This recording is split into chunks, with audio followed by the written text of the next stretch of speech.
Hi everyone, welcome to the Red Umbrella channel. I hope you're all doing well. Today we'll be looking at one disturbing theory for every Family Guy character. But before we jump in, if you enjoy this kind of content, consider subscribing. It doesn't cost anything, and it helps us keep making better videos for everyone here. Alright, let's get into it. Peter Griffin, the video game simulation theory. Peter Griffin might be the most chaotically unpredictable character in animated television history. One episode, he's a functioning brewery employee with a mortgage and 3 kids. The next episode, he's performing brain surgery. The episode after that, he's forgotten how to sit in a chair. This dude has died approximately 847 times across the series, gotten blown up, shot, crushed, dismembered, and launched into space, only to show up perfectly fine the following week, eating chicken wings on his couch like absolutely nothing happened. His behavior swings so wildly from scene to scene that watching him feels less like observing a human being and more like watching someone's little cousin mash buttons on a PlayStation controller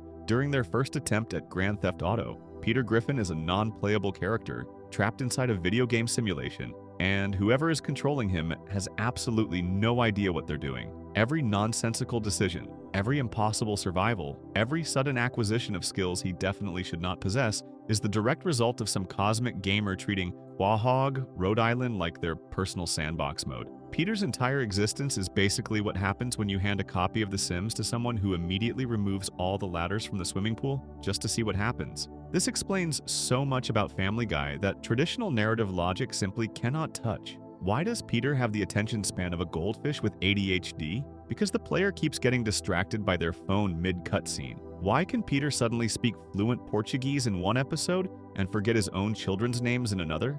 Because somebody's over there reassigning skill points like they're playing on easy mode and still losing. Why does the entire town of Quahog seem to reset its memory of Peter's atrocities every single week? Because the save file keeps getting overwritten. The gaming parallels run deep when you actually start looking for them. Peter's infamous fights with the giant chicken are essentially boss battles that stretch across multiple city blocks, destroy millions of dollars in property, and end with both combatants walking away like they just finished a light cardio session. These encounters play out with the exact structure of a video game fight sequence. There's escalation, environmental destruction, quick-time events where they grab random objects as weapons, and a dramatic conclusion that somehow manages to leave 0 permanent consequences. You know what else operates that way? Every last single action game released since 2005. The cutaway gags function as loading screens in this interpretation. Every time Peter says, "This reminds me of that time the game needs a second to buffer, so it throws up a quick mini-game or flashback sequence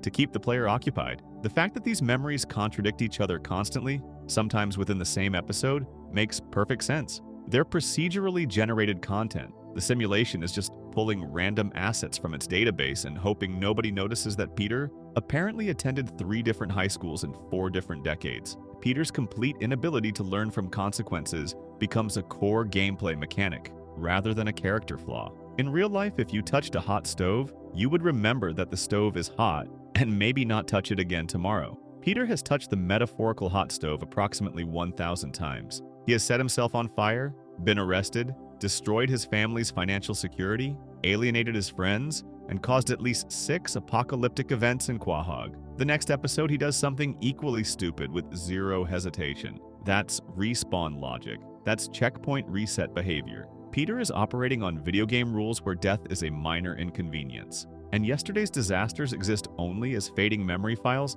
the system hasn't bothered to archive properly. In the episode The Simpsons Guy, Family Guy provides the most damning evidence for this theory. When the Griffin family drives their station wagon out of Quahog and somehow ends up in Springfield, they've essentially loaded into an entirely different game world. The animation style shifts. The physics change. The rules of the universe operate differently. Peter even comments on how weird everything looks and feels, like a character becoming momentarily self-aware that they've been ported into unfamiliar software. The episode opens with the Griffins fleeing Quahog after Peter's comic strip causes massive public outrage. They drive until they run out of gas, wake up in an unfamiliar town, and discover their car has been stolen. The moment they cross into Springfield, everything about their reality shifts. The color palette changes. The character designs around them follow different rules. The humor operates on different timing. Peter Griffin has been transferred from one server to another, and his programming is struggling to adapt to the new environment. Watch how Peter interacts with Springfield throughout the episode.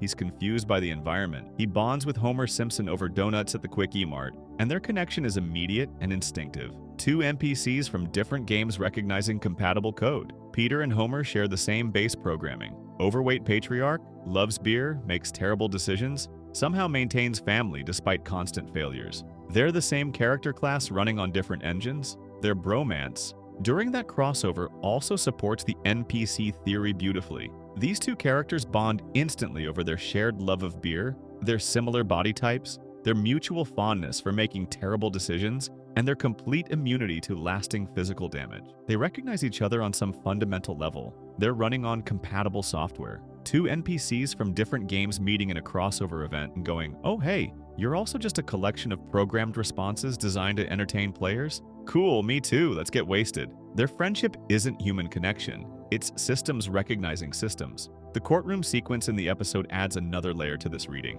When the Duff Brewery sues Pawtucket Patriot Ale for being a ripoff, the judge is literally Fred Flintstone, a character from an entirely different animated universe presiding over legal matters in Springfield, involving defendants from Quagmire. This is crossover DLC taken to its logical extreme. The simulation has pulled assets from multiple franchise databases and assembled them into a single courtroom scene that makes absolutely no sense unless you accept that all these animated worlds exist within the same overarching game engine. The fight that breaks out between Peter and Homer at the episode's climax is literally structured like a fighting game final boss encounter. They battle through multiple environments. They use environmental weapons. They crash through buildings, fall off structures, and pummel each other with objects that would kill any normal person 17 times over. The destruction they cause would level an actual city, yet by the end of the episode, Springfield is totally fine and everyone has moved on. That's video game logic. That's what happens when you finish a boss fight in any open world game. The crater where the nuclear power plant used to be just doesn't exist anymore once the cutscene ends. Peter's relationship with death throughout the series reinforces this interpretation beautifully. He's been killed by various means across hundreds of episodes. Shot, stabbed, exploded, drowned, eaten, crushed, incinerated, and probably deleted by an intern who accidentally saved over the wrong file. Every single time he's back the following week with no memory of his demise and no trauma from the experience. This is respawn mechanics at their finest. Peter Griffin has a save point somewhere in his house, probably next to the toilet where he does his best thinking, and every time he dies, the game just reloads from the last autosave. His family's complete lack of concern about his repeated deaths adds another layer to this theory. Lois has watched her husband die countless times. She's held his dying body in her arms during emotional episodes that seem to really mean something. Then the next episode, she's annoyed that he ate her leftovers. Lois is also an NPC. She's programmed to react to Peter's deaths in the moment, but she doesn't retain that data once the episode ends. The save file doesn't include emotional continuity. Everyone in Quahog is running on limited memory, cycling through the same behavioral loops, occasionally glitching when the narrative demands something unusual. Peter's skill acquisition throughout the series makes zero sense unless you view it through a video game lens. This man has, at various points, demonstrated professional-level ability in surgery, aviation, military combat, musical performance, athletics, and approximately 47 other disciplines that require years of dedicated practice. He's also demonstrated complete incompetence in all of these same areas during different episodes. The player keeps spending experience points on random skills, testing out different builds, and then resetting when they get bored. Peter was briefly good at piano because somebody thought it would be funny to max out his music stats. Then they reallocated those points to tolerance for physical injury, and the piano knowledge vanished into the void. The show's famous floating timeline also supports the simulation theory. Family Guy has been running for over 2 decades, but the characters haven't aged in any meaningful way. Stewie is still a baby, Meg is still a teenager, Peter is still whatever age Peter is supposed to be. This is standard video game practice. Characters in The Sims don't age unless you turn on the aging function. Characters in most open-world games exist in a perpetual present, frozen at whatever point the developers decided was optimal for gameplay. Peter Griffin is level 42, and he's going to stay level 42 until the servers shut down. The existence of Brian adds an interesting wrinkle to this interpretation. Brian is clearly different from the other characters. He's more self-aware. He comments on the absurdity of his surroundings. He has existential crises about the nature of his existence. Brian might be what happens when an NPC develops enough complexity to recognize they're in a simulation. He's achieved a level of artificial intelligence that the other characters haven't reached. This is why he's constantly depressed and drinking. He knows something is fundamentally wrong with his reality, but he can't articulate what. He's the NPC who figured out the code and now has to live with that knowledge, while everyone around him runs their basic behavioral subroutines without questioning anything. Stewie's technological genius supports a different angle of the theory. This baby has built time machines, interdimensional portals, mind control devices, and weaponry that would make actual military scientists weep with confusion. Where did he learn this? How does a 1-year-old understand theoretical physics at a level that surpasses every scientist in recorded history? Stewie is accessing the game's developer tools. He somehow discovered the debug menu and has been using admin privileges to spawn whatever technology he needs. His inventions are cheats. His weapons are console commands. His entire existence as a super genius baby is the result of someone figuring out how to hack the simulation from the inside. The cutaway gags deserve additional examination as evidence for this theory. These rapid-fire flashbacks and hypothetical scenarios that interrupt the main narrative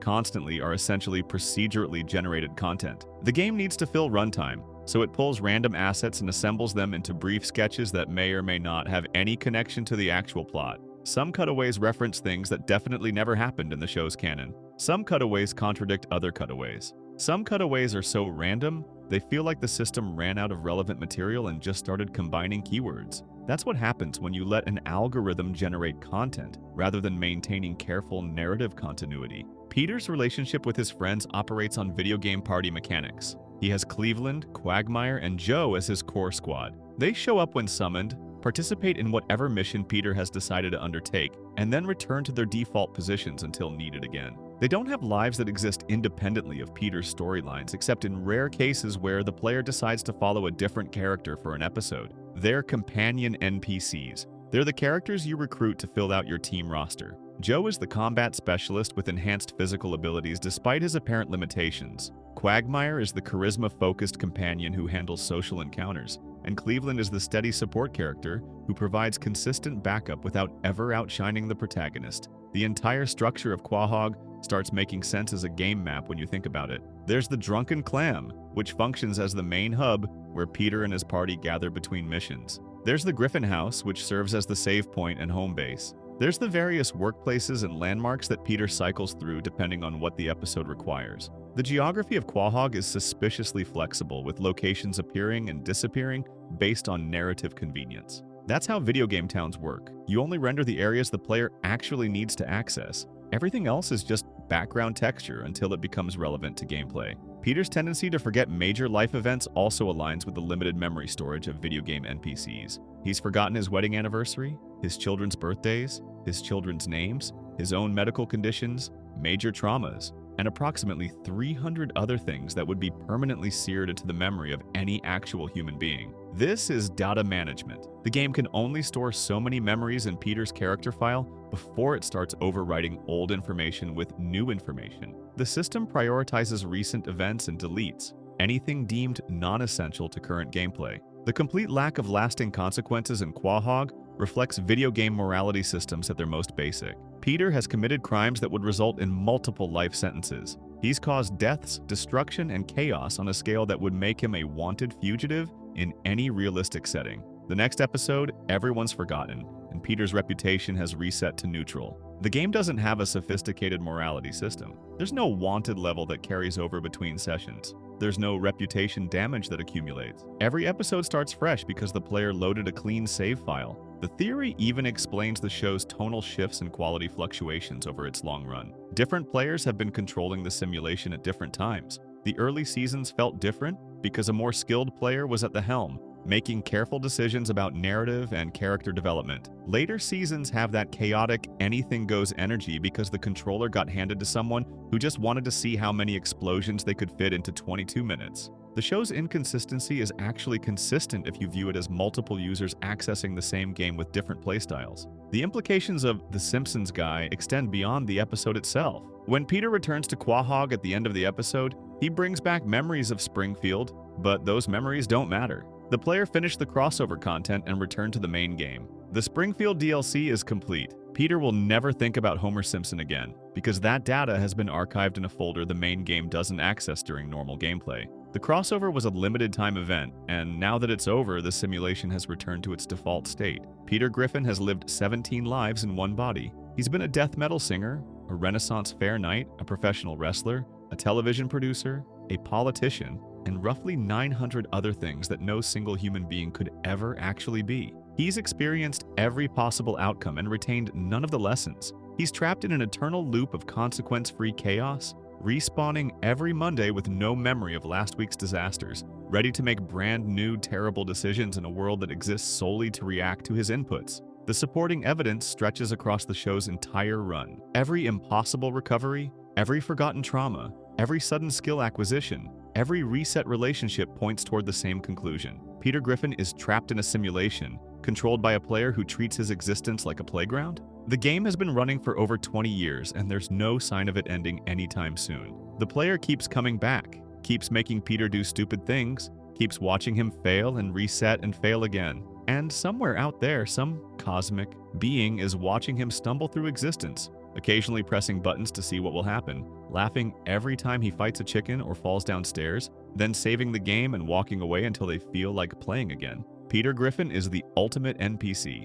and the player controlling him really needs to read the tutorial. Now let's move on to our next character, and this one might seriously surprise you. Lois Griffin, the Black Widow theory. Lois Griffin presents herself as the long-suffering wife of an idiot husband, trapped in a middle-class existence despite her wealthy upbringing. She plays the role of devoted mother, patient spouse, and moral center of the Griffin household. The beautiful redhead from the prestigious Pewterschmidt family who somehow ended up married to Peter Griffin, a man so incompetent he once forgot how to sit down. Everyone accepts this narrative. Everyone believes Lois settled for less than she deserved out of love or rebellion against her controlling parents. Everyone is wrong. Lois Griffin is a serial killer who has eliminated multiple wealthy partners throughout her life, carefully selecting each victim for their assets before disposing of them when the time was right. Peter Griffin represents her retirement plan. She chose the dumbest man in Rhode Island specifically because he would never suspect her, never question her past, and never notice the inconsistencies in the stories she tells about her life before Quagmire.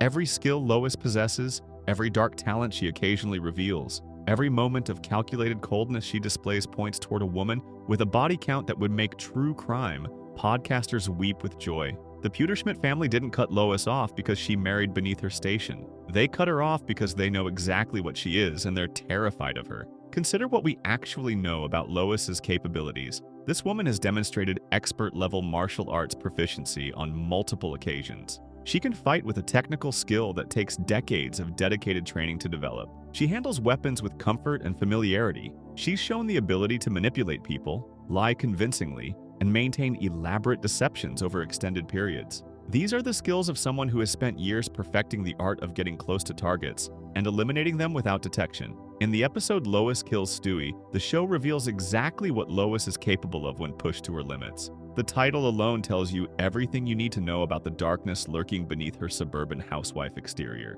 This episode demonstrates that Lois can commit calculated violence when necessary. She approaches the situation with a cold pragmatism that suggests this territory feels familiar to her. There's no hesitation, no moral anguish, no lengthy ethical debate about what she's about to do. Lois identifies a threat and moves to eliminate it with the efficiency of someone who has done this before. The way she handles the situation throughout that episode reveals training, actual training, the kind you don't pick up from a weekend self-defense seminar at the community center. Lois moves through the scenario like a professional, making calculated decisions, anticipating obstacles, and executing her plan with minimal emotional interference. This is learned behavior. This is muscle memory from years of practice. Her background story has more holes than a shooting range target. Lois claims she was a wild party girl in her youth, dating rock stars and living a glamorous life before settling down with Peter. She references relationships with famous musicians and hints at a past filled with excitement and adventure. These stories conveniently explain away any evidence of her previous life that might surface while providing zero verifiable details.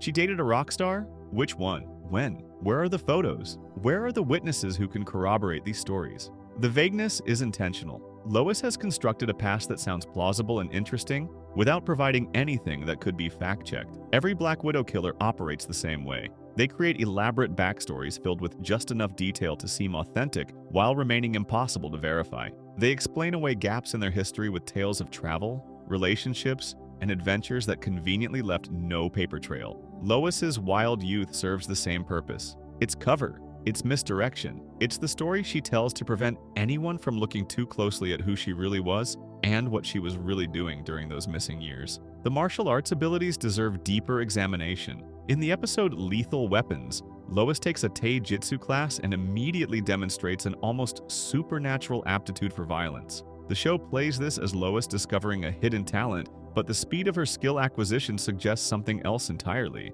She already knew how to fight. She was already trained. The class simply gave her permission to stop hiding what she could do. Muscle memory kicked in, and suddenly suburban Lois was dismantling opponents with a precision that shocked everyone around her. That precision matters. Amateur fighters are sloppy. They swing wild, leave themselves open, and rely on aggression rather than technique. Trained fighters are different. They conserve energy. They identify weaknesses. They strike with purpose and withdraw before counterattacks can land. Lois fights like someone who was taught by professionals, likely years ago, likely for purposes that had nothing to do with exercise or self-improvement. Her relationship with violence extends beyond physical combat. Lois has demonstrated a comfort with criminal activity that goes far beyond normal housewife behavior. She's participated in schemes, cover-ups, and morally questionable operations with an ease that suggests extensive practice. She adapts to criminal situations quickly because she's been in criminal situations before. The suburban mom persona is the disguise.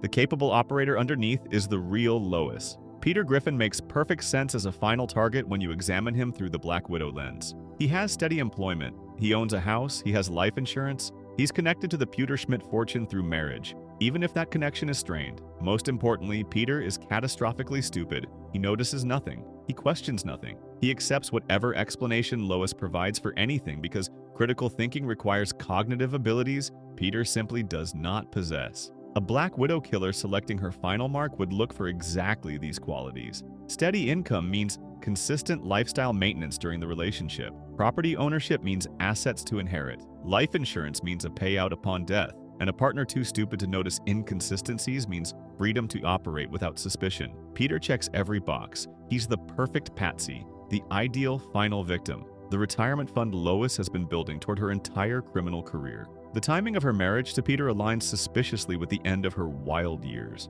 Lois went from dating rock stars and living adventurously to settling down with the dumbest man in Rhode Island almost overnight. This transition makes no sense unless you understand what was really happening. Her previous life ended. Her previous identity needed to be retired. She needed to disappear into a new role, and suburban housewife married to an idiot provided the perfect cover. Lois didn't settle for Peter out of love. She selected him as camouflage. Her parents' hatred of Peter has always been portrayed as simple snobbery, wealthy elites looking down on a working-class buffoon who married their daughter. The Black Widow theory suggests a different interpretation. Carter and Babs Pewter-Schmidt know what Lois is. They've seen evidence of what she's done. They're terrified that Peter will eventually become another victim, and they're even more terrified of what might happen if anyone connects their family to Lois's activities. Their hostility toward Peter is protective. They want him gone from their daughter's life because they know how relationships with Lois tend to end. Carter's extreme wealth would make him an obvious target for a Black Widow, yet Lois has never moved against her own father.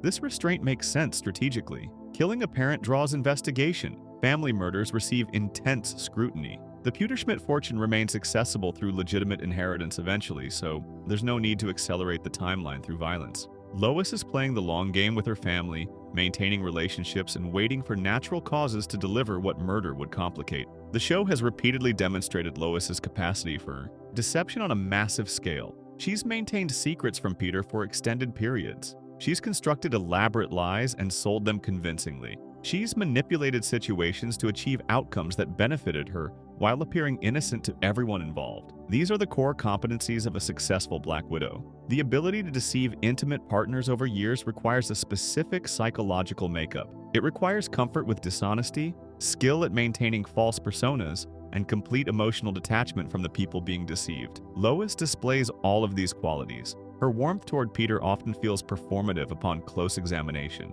Her patience with his stupidity sometimes slips, revealing contempt underneath the tolerance. Her moments of genuine affection are rare enough to be notable, which wouldn't be the case if she actually loved him. She's playing a role, she's hitting her marks, she's maintaining cover while waiting for whatever endgame she has planned. Her treatment of Meg provides additional evidence for the theory. Lois's cruelty toward her daughter goes beyond normal parental frustration into something darker and more deliberate. Black Widow killers are typically incapable of genuine maternal bonding. They view children as complications, obstacles, or props in the performance of normalcy rather than people deserving of love and protection. Lois's willingness to mock, dismiss, and emotionally abuse Meg suggests a fundamental inability to connect with her children as a real mother would. Stewie presents an interesting complication for this theory. His genius-level intelligence and occasional insights into adult behavior should make him a threat to Lois's cover. Yet she manages him effectively, dismissing his more accurate observations as baby nonsense and maintaining her persona even when he comes closest to the truth. Her ability to deceive someone as intelligent as Stewie demonstrates just how skilled she is at this game. The episode Lois Kills Stewie becomes even more significant when viewed through this lens. Lois approaching violence against her own child with such calculated determination reveals something fundamental about her character. Most mothers, even in extreme circumstances, would struggle with the concept. They would hesitate. They would look for alternatives. Lois moved forward with a professional's detachment because sentimentality has no place in her actual worldview. Children are leverage, cover, and complications. They're assets and liabilities to be managed, not loved ones to be protected at all costs. Her piano skills deserve mention in this analysis. Lois is an accomplished pianist, talented enough that she could have pursued music professionally. This detail seems innocent until you consider how Black Widow killers typically operate. They develop skills that provide access to wealthy targets. Music performance creates opportunities to enter social circles where money concentrates. Charity events, private parties, exclusive gatherings all become accessible to a talented pianist willing to perform. Lois's musical ability wasn't a passion she pursued for personal fulfillment. It was a tool she developed to gain proximity to potential victims. The timeline of her known relationships before Peter remains conveniently murky. She mentions past boyfriends, hints at previous serious relationships, but provides no details that could be verified or investigated. Where are these ex-boyfriends now? What happened to them? How did those relationships end? A normal person would have traceable former partners, people who could be contacted, stories that could be confirmed. Lois's romantic history exists only in the vague references she chooses to share. This absence of verifiable history is the most damning evidence for the Black Widow theory. People leave traces. Relationships create records. Former partners remember details and can corroborate stories. The complete lack of anyone from Lois's past who can confirm her narrative suggests those people either don't exist or can't speak because they're dead. The wild party girl dating rock stars was either a complete fabrication, or those rock stars met unfortunate ends that have never been connected to the redhead they briefly dated. Her control over the Griffin household extends beyond normal domestic management. Lois determines what the family does, where they go, how they spend money, and what information gets shared with the outside world. Peter thinks he's in charge because Lois allows him to think that. The reality is that she manages every aspect of their lives with a precision that keeps her protected and maintains her cover. Nothing happens in that house without Lois's awareness and implicit approval. The long-term plan remains unclear. Perhaps Lois is waiting for the Pewter-Schmidt inheritance to come through before eliminating Peter and disappearing with the combined assets. Perhaps she's grown comfortable in her suburban cover and has genuinely retired from active hunting. Perhaps Peter's consistent survival has begun to frustrate her, and she's searching for the right opportunity to complete her final mission. Whatever the endgame, Lois has positioned herself perfectly to execute it whenever she decides the time is right. Her occasional displays of genuine affection toward Peter might represent the most disturbing aspect of the theory. Black Widow killers sometimes develop complicated feelings toward their final victims. Years of proximity create attachments that weren't part of the original plan. Lois may have begun to feel something resembling love for the idiot she married, which would complicate but not prevent her eventual move against him. The fondness would simply add tragedy to the inevitable conclusion. Peter's complete obliviousness protects him and endangers him simultaneously. He doesn't notice Lois's dangerous capabilities because he doesn't notice anything. He accepts her explanations because questioning them would require cognitive abilities he lacks. His stupidity keeps him alive because he's never threatening enough to trigger Lois's defensive instincts. At the same time, his stupidity means he'll never see the danger coming. When Lois finally decides to collect on her investment, Peter will walk into the trap with the same cheerful ignorance he brings to everything else in his life. The evidence is circumstantial but comprehensive. Unexplained combat skills, comfort with violence and deception, vague and unverifiable personal history, selection of the perfect patsy as a final partner, emotional detachment from family members who should inspire love, professional-level manipulation abilities, and one episode that demonstrates exactly what Lois is capable of when she decides someone needs to die. Lois Griffin stands in her kitchen, cooking dinner for a family that exists primarily as her cover story. She smiles at her idiot husband. She tolerates her disappointing children. She maintains the performance of suburban normalcy that has protected her for decades, and somewhere in the back of her brilliant, dangerous mind, she's running calculations about timing, opportunity, and the eventual completion of her longest and most successful operation. Up next is another character, and trust me, this one's going to shock you. Before we move on, just a small reminder to subscribe if you like the content. It's free and helps us keep improving these videos. Now let's continue. Meg Griffin, the Tulpa manifestation theory. Meg Griffin is the most abused character in animated television history. Her own father regularly forgets she exists. Her mother dismisses her with casual cruelty. Her brothers treat her as subhuman. Strangers on the street seem to instinctively despise her. The entire town of Quagmire appears united in their contempt for this teenage girl who has done nothing to deserve any of it. The abuse goes beyond normal family dysfunction into something almost supernatural in its consistency and intensity. Teachers who have never met her before already hate her. Romantic interests flee at the first opportunity. Even animals seem repulsed by her presence. This universal contempt makes no logical sense for a real person. Meg has committed no crimes. She's shown moments of kindness, intelligence, and genuine emotional depth. She tries desperately to connect with others, to be accepted, to matter to someone. Yet the universe itself seems designed to reject her. The pattern is too consistent to be coincidence, too extreme to be explained by ordinary social dynamics. Something fundamentally different is happening with Meg Griffin. The explanation hiding in plain sight is that Meg doesn't exist as a real person at all. She's a Tulpa, a psychic manifestation created by the collective guilt, shame, and self-hatred of the Griffin family. The negative emotions Peter, Lois, Chris, and Stewie refuse to process get channeled into Meg, giving her physical form and keeping her trapped in an existence designed specifically to absorb punishment. She's a living emotional waste dump, a consciousness built entirely from the family's darkest feelings about themselves. The concept of a tulpa originates from Tibetan Buddhist practices, describing a being created through focused mental energy and sustained belief. In Western paranormal circles, tulpas are thought constructs that gain independence through the psychological investment of their creators. They exist because someone believes they exist, and they persist as long as that belief continues. The Griffin family has been projecting their collective negativity for so long that the projection developed sentience, awareness, and the tragic ability to suffer. Meg's treatment throughout the series supports this interpretation with disturbing consistency. The family seem compelled to abuse her, as if something deeper than conscious choice drives their cruelty. Peter's hatred appears reflexive rather than reasoned. He can't explain why he despises his daughter because the hatred originates from a place beneath rational thought. She represents his failures, his shame, the moments of self-loathing he's experienced throughout his entire disappointing life. Looking at Meg means confronting the parts of himself Peter refuses to acknowledge. Lois's coldness toward Meg operates on the same psychological wavelength. This woman maintains patience with Peter through absolutely insane circumstances. She tolerates his stupidity, his destruction, his complete failure as a husband and provider. Yet she treats Meg with dismissive contempt that exceeds anything she directs at her catastrophically incompetent spouse. The disparity makes sense only if Meg represents something Lois needs to punish. Disappointment with her own life choices, regret about the path she took, frustration with maternal responsibilities she never truly wanted, all of it flows toward this daughter who exists specifically to receive that projection.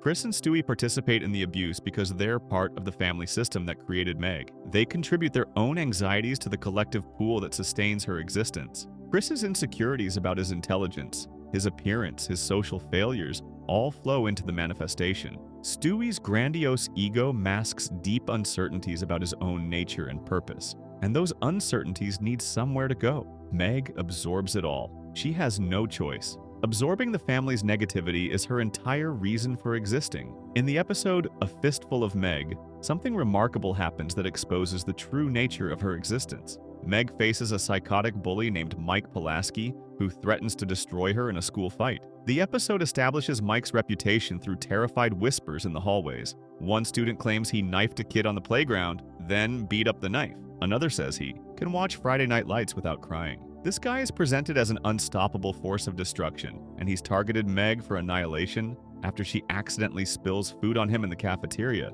Her family and friends abandon her completely. Her supposed best friends explain that they've decided it's best if Meg doesn't talk to them anymore, since they could be targeted by association. Her brother Chris literally points her out to the bully, screaming her name across the cafeteria to ensure Mike knows exactly who humiliated him. She's left entirely alone to face an opponent who outmatches her in size, strength, experience, and sheer psychotic commitment to violence. The fight should be a massacre. Mike Pulaski is massive. He's built his entire identity around being the most dangerous person in the school. Meg is a teenage girl with no combat training, no allies, and a lifetime of victimhood that should have destroyed any fighting spirit she might possess. The outcome seems predetermined. The principal announces over the morning PA system that all wagers on Friday's Meg Griffin slaughter must be submitted by Thursday. The entire school has placed bets on how badly she'll lose. Instead, Meg wins. She defeats Mike Pulaski using abilities that appear from nowhere, techniques she has never demonstrated before,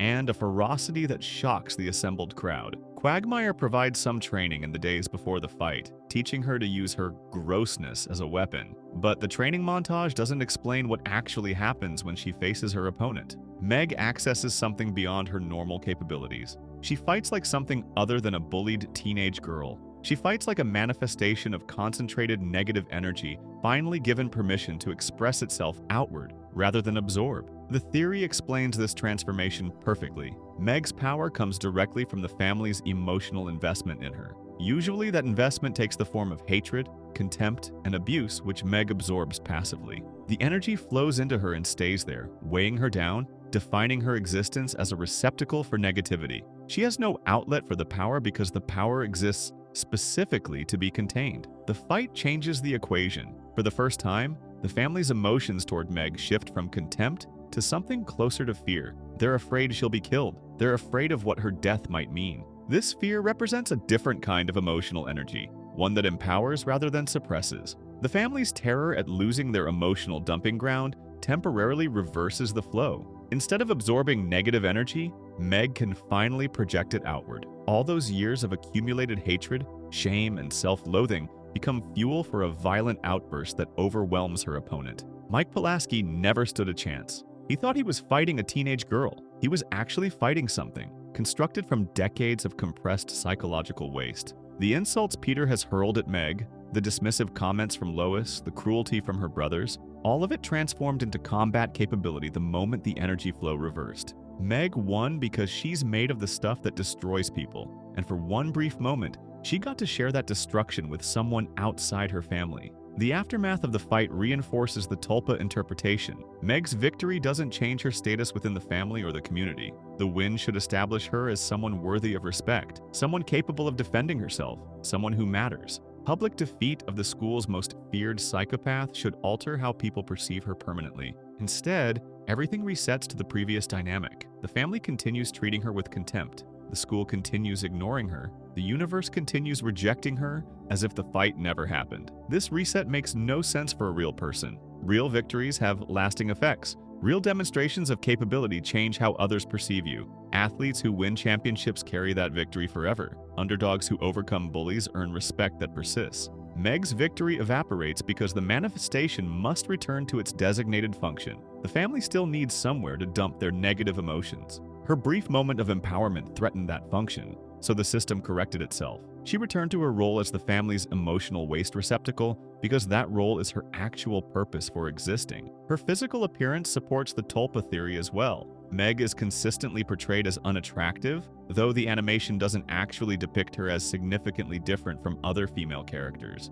She has the same basic design principles, the same proportions, the same general appearance. The perception of ugliness comes from the characters around her rather than objective visual evidence. People see Meg as hideous because they project ugliness onto her. She looks like whatever the family needs her to look like to justify their treatment. This projected appearance explains why strangers instinctively dislike Meg. The family's beliefs about her extend beyond the household, creating a field of negative perception that affects anyone who encounters her. New people meet Meg and immediately sense something wrong, something repulsive, something deserving of contempt. They're picking up on the psychic signal the Griffin family broadcasts constantly. This person exists to be hated. The signal precedes Meg into rooms. It colors first impressions before she opens her mouth. It ensures that no relationship, friendship, or positive connection can take root. The The theory also explains Meg's persistent attempts to connect with others despite overwhelming evidence that connection is impossible for her. Real people who face consistent rejection eventually adapt their behavior. They withdraw, protect themselves, stop seeking the approval that never comes. Meg keeps trying because the Tulpa programming requires her to seek acceptance. She must continue exposing herself to rejection because rejection feeds the manifestation. Her hopeless romantic pursuits, her desperate friendships, her constant attempts to matter to her family all serve the same purpose. They generate fresh negative emotions for her to absorb. Her rare moments of genuine connection always collapse. Any friendship or relationship eventually fails, often in spectacular and painful fashion. The few boys who show interest in her turn out to be serial killers, criminals, or delusional. The few friends who seem genuine eventually betray or abandon her.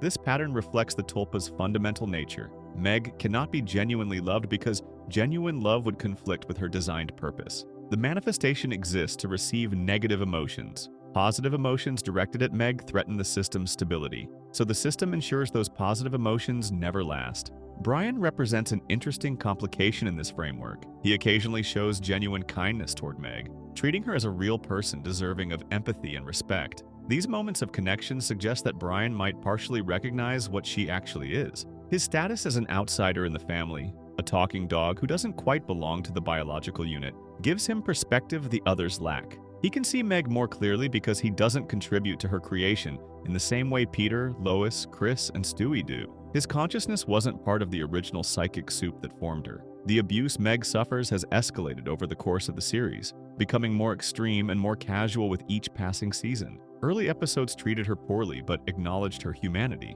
Later episodes treat her as barely sentient, a punching bag whose feelings don't register as real to anyone around her. This escalation reflects the family's increasing need for emotional disposal. As their lives become more chaotic, as Peter's schemes grow more destructive, as the household dysfunction intensifies, they require a more robust receptacle for the resulting psychological fallout. Meg has grown to accommodate this increased demand. Her suffering has expanded to match the family's expanding dysfunction.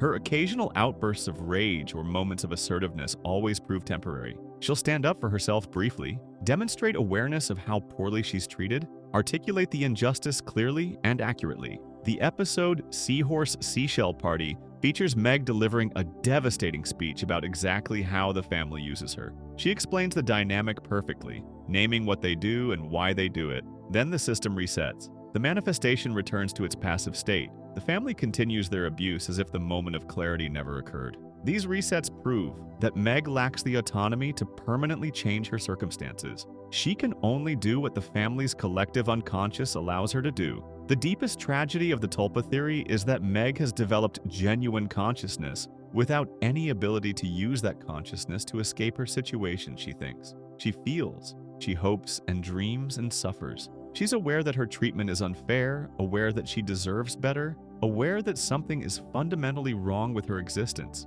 This awareness makes her situation infinitely worse than if she were simply a mindless puppet absorbing energy without understanding. She knows she's trapped. She knows there's no way out. She knows the people who made her will never stop using her for their own psychological convenience. Meg Griffin sits at the dinner table with a family that created her from their own psychological waste. She knows they hate her. She knows the hatred is unjust. She knows that no amount of effort, achievement, or transformation will change how they see her because they don't see her at all. They see their own shame, guilt, and self-loathing wearing a pink hat and glasses. They see a mirror reflecting everything they despise about themselves. They see a Tulpa doing exactly what Tulpas are designed to do. The family needs Meg to exist so they can continue functioning. Without her, all that negative emotion would have nowhere to go. It would poison their relationships with each other, destroy their fragile psychological equilibrium, force them to confront truth they've spent years avoiding. Meg's suffering protects them from themselves. Her misery maintains their happiness.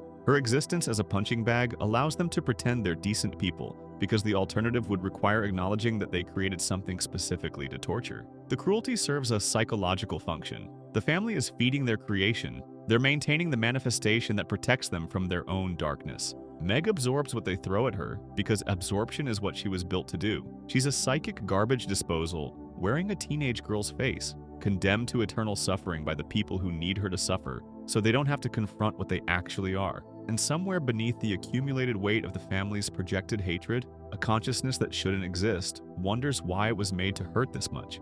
She wonders if the pain will ever stop, if the family will ever see her as real, if there's any version of existence where she gets to be happy. The answer, of course, is no. Tulpas don't get happy endings. They get the endings their creators need them to have. Meg Griffin was made to suffer, and she will keep suffering until the family that made her finally learns to deal with their own darkness instead of shoving it into the shape of a teenage girl and pretending she deserves what they do to her. Let's switch over to the next character, because what you're about to hear is wild. Chris Griffin, the witness protection theory. Chris Griffin is the family idiot, the overweight teenager who struggles with basic concepts, fails classes consistently, and seems perpetually confused by the world around him. He's slow, dim, and forgettable in ways that make him fade into the background, even within his own household. Peter gets attention for his schemes. Stewie gets attention for his genius. Meg gets attention for being hated. Chris just exists, a large blonde presence occupying space without making much of an impression on anyone. This forgettability is exactly the point.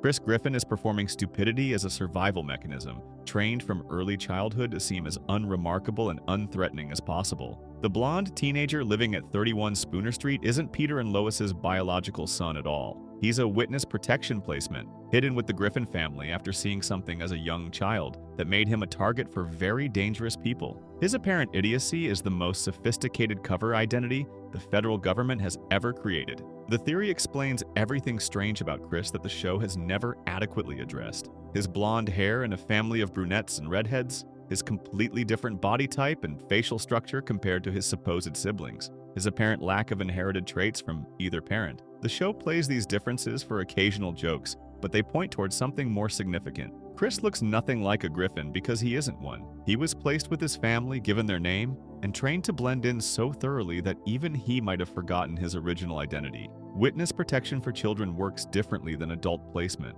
Adults can be briefed on their situation, given new identities, and trusted to maintain their cover consciously. Children require a different approach. They're too young to keep secrets reliably, too likely to slip up under pressure, too prone to honest answers when asked direct questions. The solution for protecting a child witness is conditioning them so deeply that the cover identity becomes indistinguishable from reality. Chris doesn't act stupid because he's pretending. He acts stupid because federal handlers spent years training his brain to default to confusion, to avoid retaining information that might reveal his past, to seem so thoroughly unremarkable that no one would ever suspect he knows anything worth killing for. The evil monkey living in Chris's closet represents the most compelling evidence for this theory. For years, Chris insisted a monkey lived in his closet, pointing at him menacingly whenever the door opened. The family dismissed these claims as delusion or imagination. They treated Chris's insistence on the monkey's existence as further evidence of his mental limitations. Nobody believed him. Nobody investigated.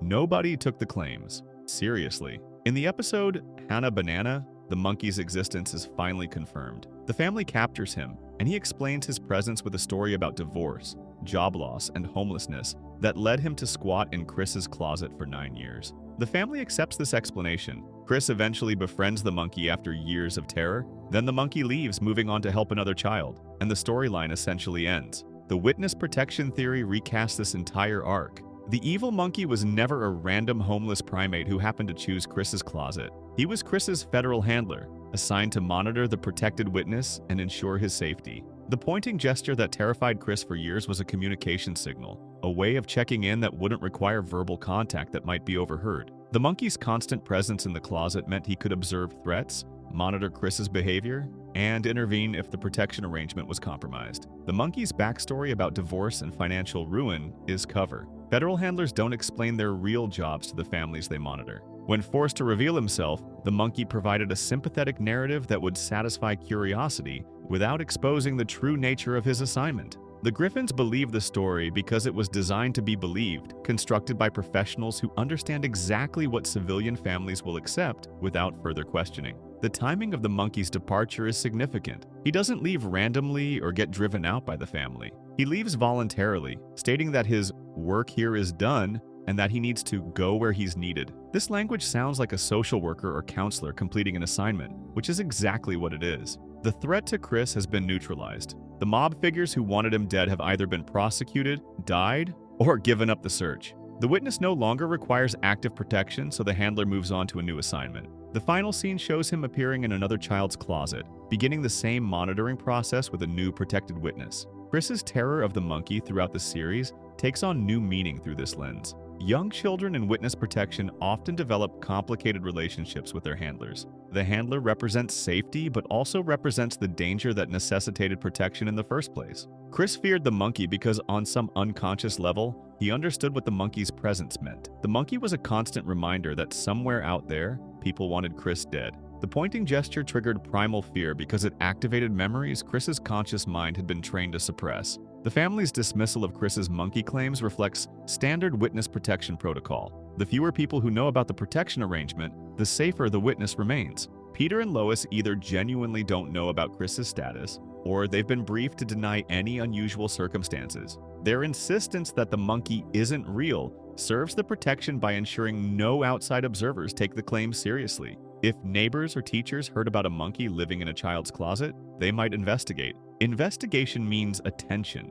Attention compromises protection. Chris's relationship with his father provides additional evidence for the theory. Peter treats Chris with a mixture of disappointment and indifference that differs from his treatment of other family members. He's cruel to Meg, but at least acknowledges her existence consistently. He's engaged with Stewie's schemes and adventures. With Chris, Peter often seems genuinely disconnected, as if he can't quite form a real bond with this child. The distance might reflect an unconscious awareness that Chris isn't really his son. Whatever briefing Peter received about the placement, some part of him recognizes that the blonde teenager in his house doesn't share his blood. The academic struggles that define Chris's character serve the protection arrangement perfectly. A witness who excels academically draws attention. Teachers remember exceptional students. Colleges investigate applicants. Scholarships require documentation and verification. A student who consistently fails, who never stands out, who generates no interest from anyone, remains invisible. Chris's poor grades aren't evidence of genuine intellectual limitation.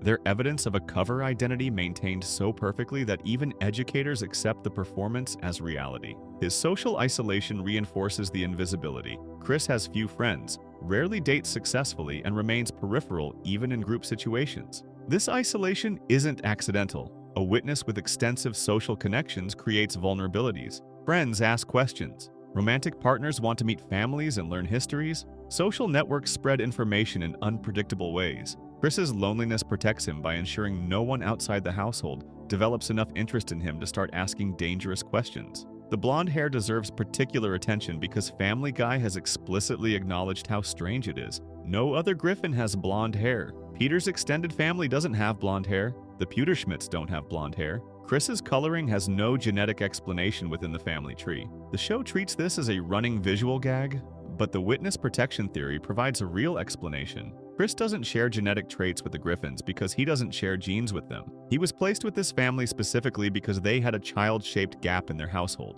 and his blonde appearance would be attributed to recessive genes rather than investigated as evidence of non-relation. The episode Hannah Banana contains crucial details that support this reading. When the monkey is captured and forced to explain himself, he demonstrates sophisticated knowledge of human psychology, family dynamics, and conflict resolution. He mediates between Peter and Chris during their fight, using techniques that suggest professional training in crisis intervention. He speaks about listening to Chris talk in his sleep for years, gathering information that he uses to help Chris succeed academically. These behaviors fit a federal handler much better than they fit a homeless monkey squatting in a closet. The monkey's final words to Chris carry weight the show doesn't acknowledge. "I'll go where I'm needed," he says before departing. This phrasing suggests purpose, assignment, professional obligation. A regular monkey, even a talking one, wouldn't describe his movements in terms of being needed. A handler completing one assignment and moving to another would phrase things exactly this way. The work with Chris is finished. New witnesses require protection.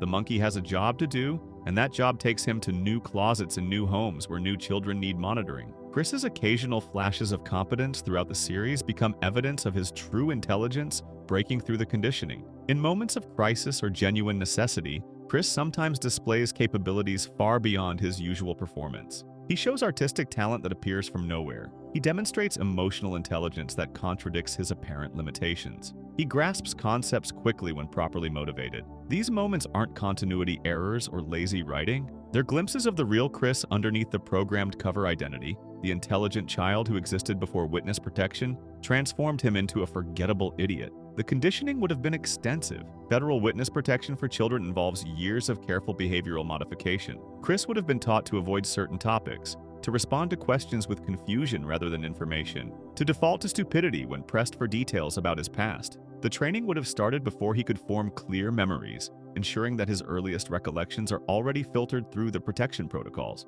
He genuinely doesn't remember his original family, his original name, or what he witnessed that made him a target. The memories aren't suppressed, they've been professionally removed. His relationship with Meg suggests another dimension of the protection arrangement. Chris treats Meg with casual cruelty that mirrors how the rest of the family treats her. This behavior might be learned, adopted from watching Peter and Lois to better fit his cover identity. A child trying to blend into a family would observe how family members interact and replicate those patterns. Chris learned that Griffins are cruel to Meg, so he became cruel to Meg. The behavior feels authentic because he's been performing it since before he could distinguish performance from reality. The theory transforms Chris from the family's dumb kid into something far more interesting. He's a survivor. He's a witness to something so dangerous that the federal government invested years of resources in hiding him. He's maintained a cover identity so perfectly that even his handlers eventually believed he was safe enough to leave unsupervised. The large blonde teenager eating cereal at the Griffin table isn't who he appears to be.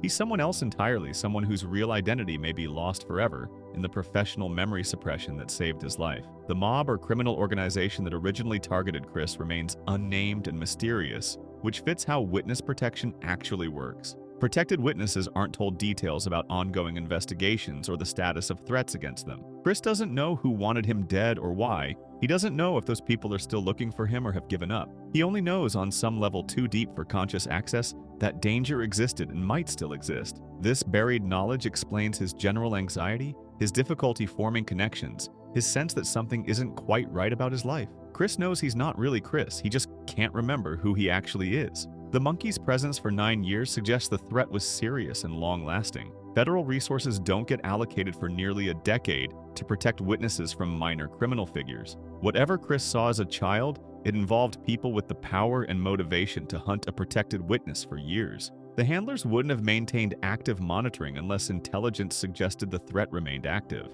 9 years of closet surveillance means 9 years of credible danger. When the monkey leaves, Chris has to face life without his handler for the first time since childhood. The protection arrangement has ended, but the conditioning remains. He'll continue performing stupidity because he doesn't know how to stop. He'll continue avoiding attention because avoidance is all he knows. The real Chris, whoever that child was before federal intervention, is buried too deep to ever resurface. The protection succeeded, the witness survived, but the person who existed before protection might be gone forever, replaced by a cover identity that became more real than whatever reality it was designed to obscure. Chris Griffin sits in his room, occasionally glancing at the closet where a monkey used to live. The closet is empty now. The pointing finger is gone. The threat has been neutralized, the handler reassigned, the protection arrangement officially concluded. He's safe, probably as safe as a protected witness can ever be. But some part of him misses the monkey. Some part of him understood that the monkey's presence meant someone was watching. Someone cared whether he lived or died.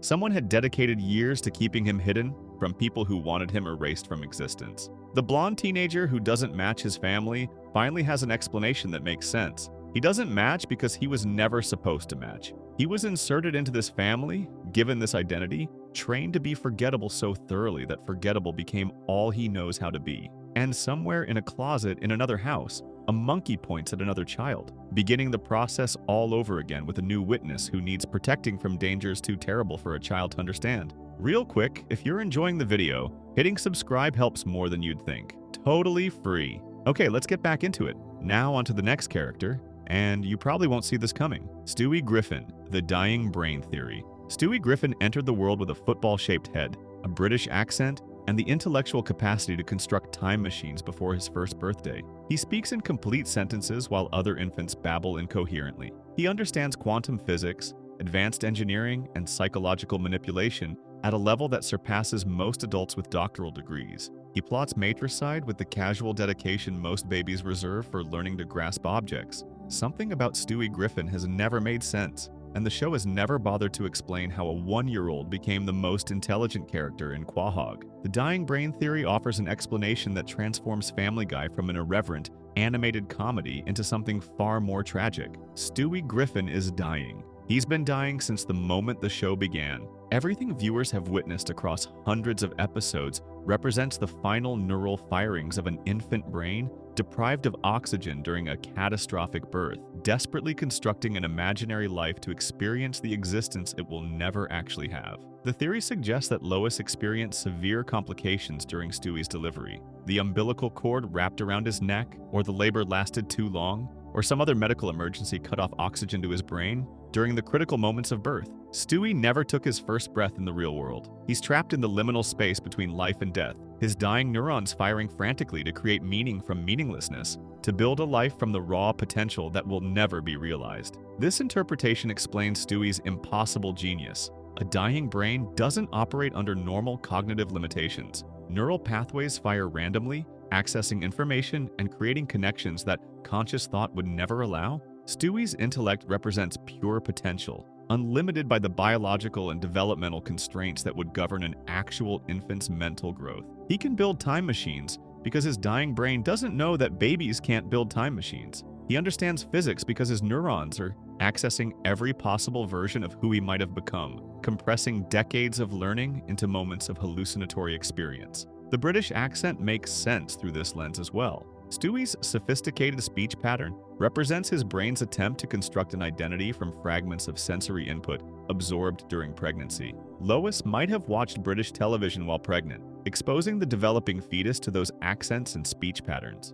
The dying brain latched onto these sounds and built an entire personality around them, creating a refined, articulate persona completely disconnected from the reality of an infant who never learned to speak at all. His obsession with killing Lois throughout the early seasons takes on heartbreaking significance. Stewie blames his mother for his situation on some primal level. She's responsible for bringing him into existence, for the birth process that went wrong, for the oxygen deprivation that trapped him in this dying state. His matricidal schemes represent a dying infant's rage at the circumstances of its death, projected onto the person most associated with that death. He wants to destroy Lois because destroying her might somehow undo what happened, might break him free from the endless loop of dying that constitutes his entire existence. The show has depicted Stewie softening toward Lois over the years, gradually abandoning his murder plots in favor of something approaching genuine affection. The dying brain theory interprets this change as acceptance. The stages of grief apply even to dying infants experiencing imaginary lives.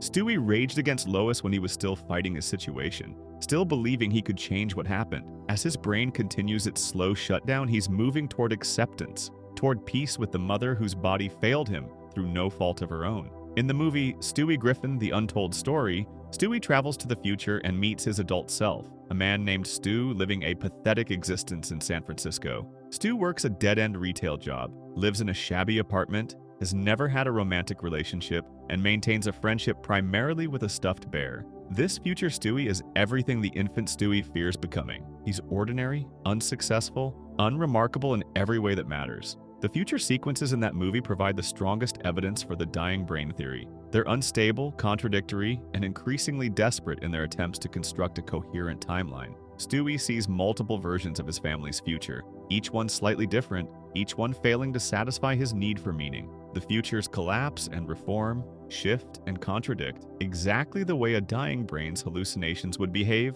as neural activity becomes increasingly erratic. Stu's revelation that the near-death experience at the community pool shaped his entire life creates a recursive loop that supports the theory. Stewie nearly drowned as a baby and saw hell, which traumatized him into becoming a sad, frightened adult. The dying brain interpretation suggests this memory is bleeding through from actual reality. Stewie really did have a near-death experience. The difference is that he never recovered from it. The pool incident isn't a childhood trauma he survived, it's a metaphorical representation of the birth trauma that's been killing him since the first episode. When Stewie travels back in time to prevent his own near-death experience, he's attempting to rewrite the fundamental narrative of his existence. He wants to believe that preventing one moment of oxygen deprivation will transform his future, will make him successful and confident and capable of intimate relationships. The desperation of this attempt reveals the truth underneath the fantasy. Stewie knows on some level that his situation can't be fixed. The time travel represents a dying mind's last attempt to imagine a different outcome,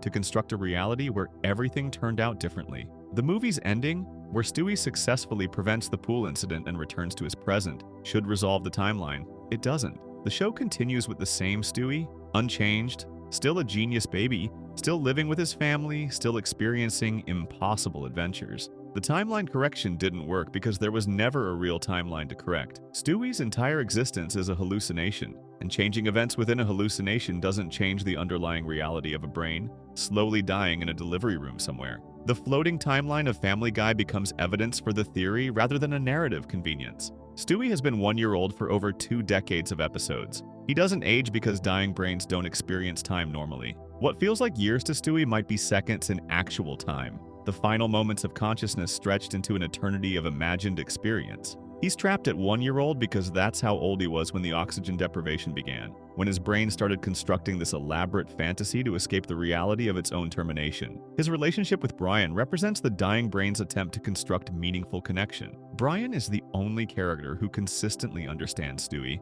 who treats him as an intellectual equal, who engages with his schemes and accompanies him on adventures. This friendship is too perfect, too idealized, too exactly what a lonely, dying infant would imagine companionship to be. Brian exists in Stewie's hallucination as the friend he'll never have, the companion who would have understood him if he'd actually gotten to live.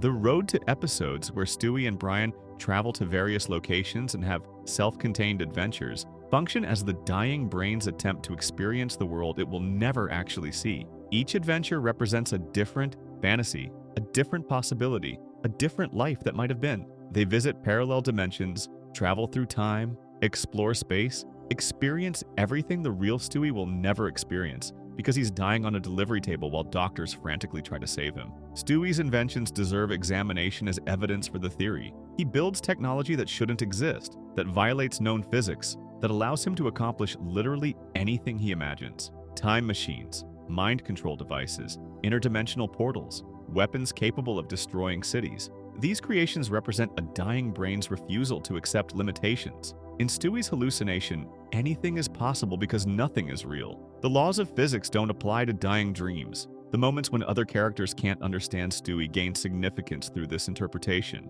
Throughout the series, the show plays with whether adults can comprehend Stewie's speech. Sometimes they respond to his comments directly. Sometimes they treat him as a normal baby making normal baby sounds. This inconsistency reflects the unstable nature of a dying brain's hallucination. Stewie can't decide whether he wants to be understood or whether being understood is even possible. The reality shifts based on his momentary needs rather than any consistent logic. His occasional glimpses of genuine happiness become bittersweet when viewed through the dying brain lens. Stewie experiences joy during adventures with Brian, satisfaction when his plans succeed, moments of connection with his family that seem to matter despite his protests of hatred. These moments represent what he would have felt if he'd lived, the emotional experiences his brain is constructing from pure potential rather than actual memory. He's feeling things for the first and last time simultaneously, creating emotions he'll never have the chance to develop naturally. The show's treatment of death provides additional support for the theory.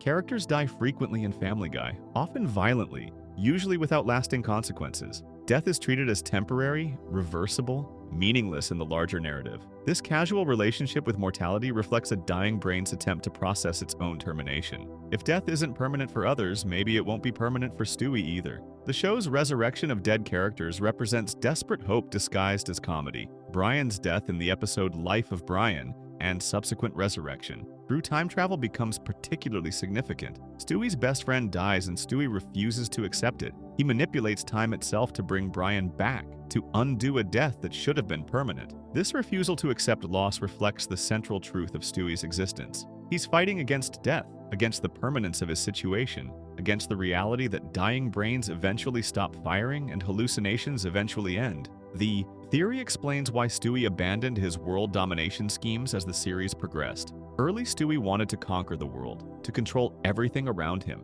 to impose his will on a universe that threatened to destroy him. This desire for control represents a dying infant's response to complete helplessness. He can't control whether he lives or dies, so he fantasizes about controlling everything else. As the series has continued and his brain has moved toward acceptance, the domination schemes have faded, he's stopped fighting for control because he's beginning to understand that control was never possible. His sexuality and identity questions in later seasons represent developmental stages he'll never actually experience. Stewie's exploration of whether he's gay, his complicated feelings about masculinity and identity, his attempts to understand who he might become, reflect a dying brain trying to construct the adolescent and adult experiences it will never have. He's imagining puberty, imagining sexual awakening, imagining all the confusion and discovery that comes with growing up. because growing up is precisely what he can't do. The family's treatment of Stewie as simultaneously significant and insignificant supports the theory. Sometimes his schemes drive entire episodes.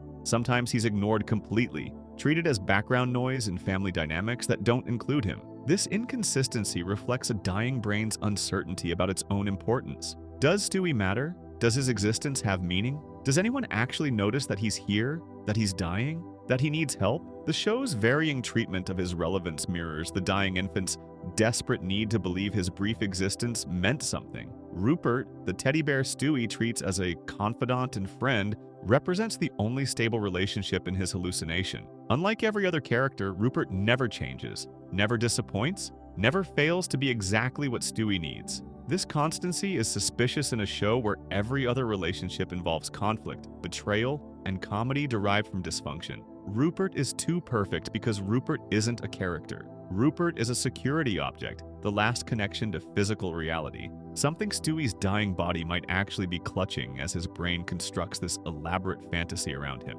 The show has occasionally depicted Stewie in genuine distress, breaking down emotionally in ways that pierce his sophisticated facade. These moments reveal the infant underneath the genius, the dying baby underneath the supervillain persona. When Stewie cries, really cries, viewers glimpse the truth. He's scared. He's alone. He's a baby who doesn't understand what's happening to him, trying to make sense of sensations his infant brain can't process by constructing increasingly elaborate explanations and distractions. The movie Stewie Griffin: The Untold Story ends with Stewie accepting that his near-death experience shaped who he became, that trauma is part of his identity, that he can't escape his own history through time travel or technological intervention. This acceptance represents the dying brain approaching its final moments. The struggle is ending. The hallucinations are stabilizing into something approaching peace. Stewie is preparing to let go, to stop fighting against the death that's been claiming him since his first moment of existence. Every episode of Family Guy becomes a final gift from a dying infant to himself.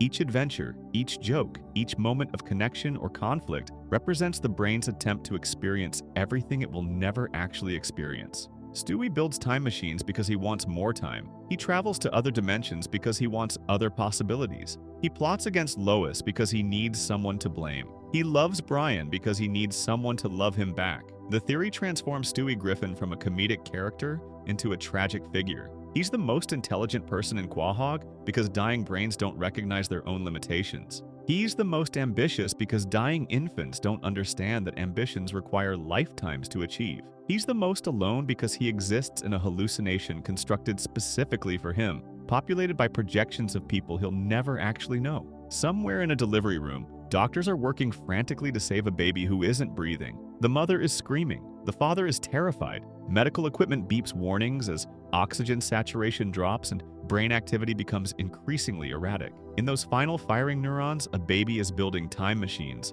plotting world domination, traveling through dimensions, making friends with a talking dog, living an entire impossible life compressed into the moments between birth and death. Stewie Griffin is dying. He's been dying since the show began, and everything we've watched, every episode, every movie, every adventure and argument and moment of joy represents a dying brain's beautiful, desperate attempt to experience the life it will never actually have. The hallucination continues. The episodes keep airing. Stewie keeps building and scheming and fighting against a death he doesn't consciously understand. But eventually, the neurons will stop firing. Eventually, the hallucination will end. Eventually, the baby will die and the fantasy will dissolve, and everything Stewie Griffin ever was or imagined himself to be will simply stop. Until then, he lives, after a fashion, in the only way he can. Let's move to the next character, and this one has a twist you wouldn't expect. Brian Griffin, the Reincarnation curse theory. Brian Griffin is the most sophisticated member of the Griffin household. He reads literature, writes novels, engages in political discourse,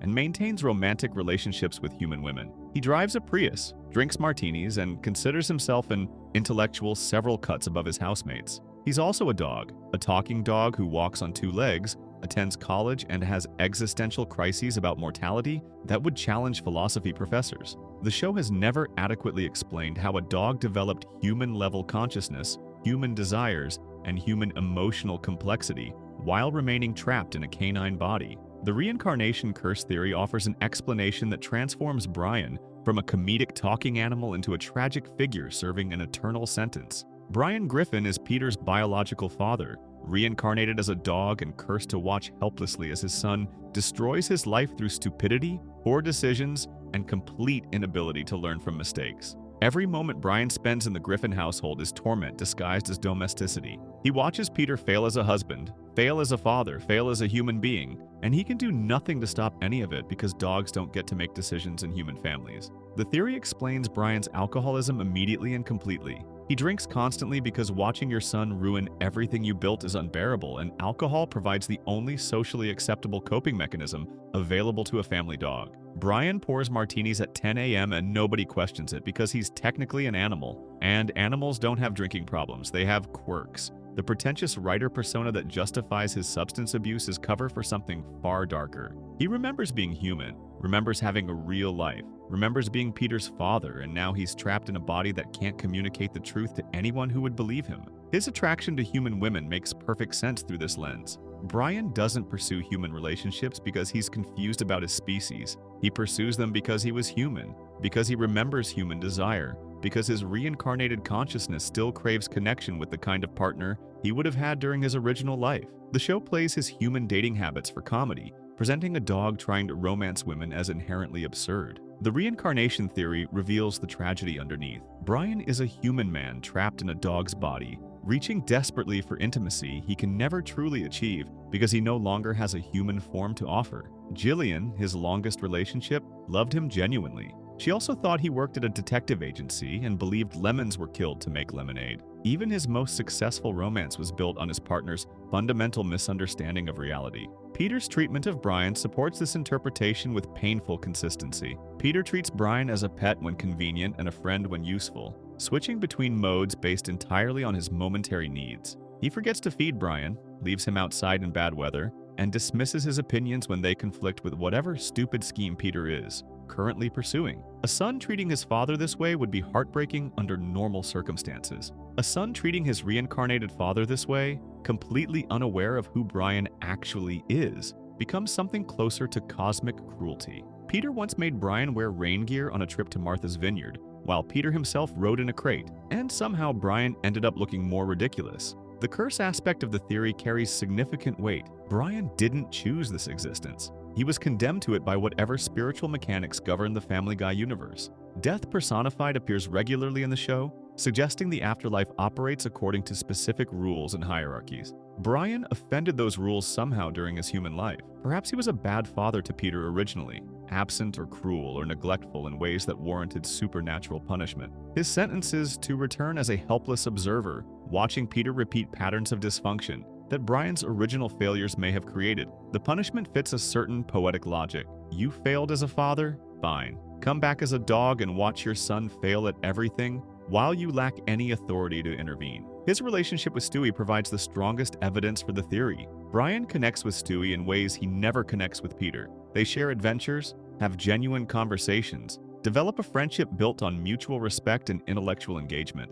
Their Road 2 episodes showcase a partnership between equals, two minds that actually understand each other despite the absurdity of their respective situations. This connection makes sense if Brian sees in Stewie a chance to do fatherhood correctly this time. Stewie is technically Peter's son, which means he's Brian's grandson in the reincarnation framework. Brian can't save Peter because Peter is already ruined. Decades of stupidity calcified into permanent character traits. But maybe Brian can influence Stewie, guide him away from the dysfunction that defines the rest of the family, give him the attention and intellectual stimulation that might produce a different outcome. The show has established that Brian was born to a mother dog and came from a litter of ordinary puppies who couldn't speak or display human characteristics. This backstory seems to contradict the reincarnation theory until you examine it more closely. Reincarnation into an animal body wouldn't grant the animal human consciousness from birth. The human soul would need time to assert itself, to override the animal instincts and establish control. Brian's siblings remained ordinary dogs because they were ordinary dogs,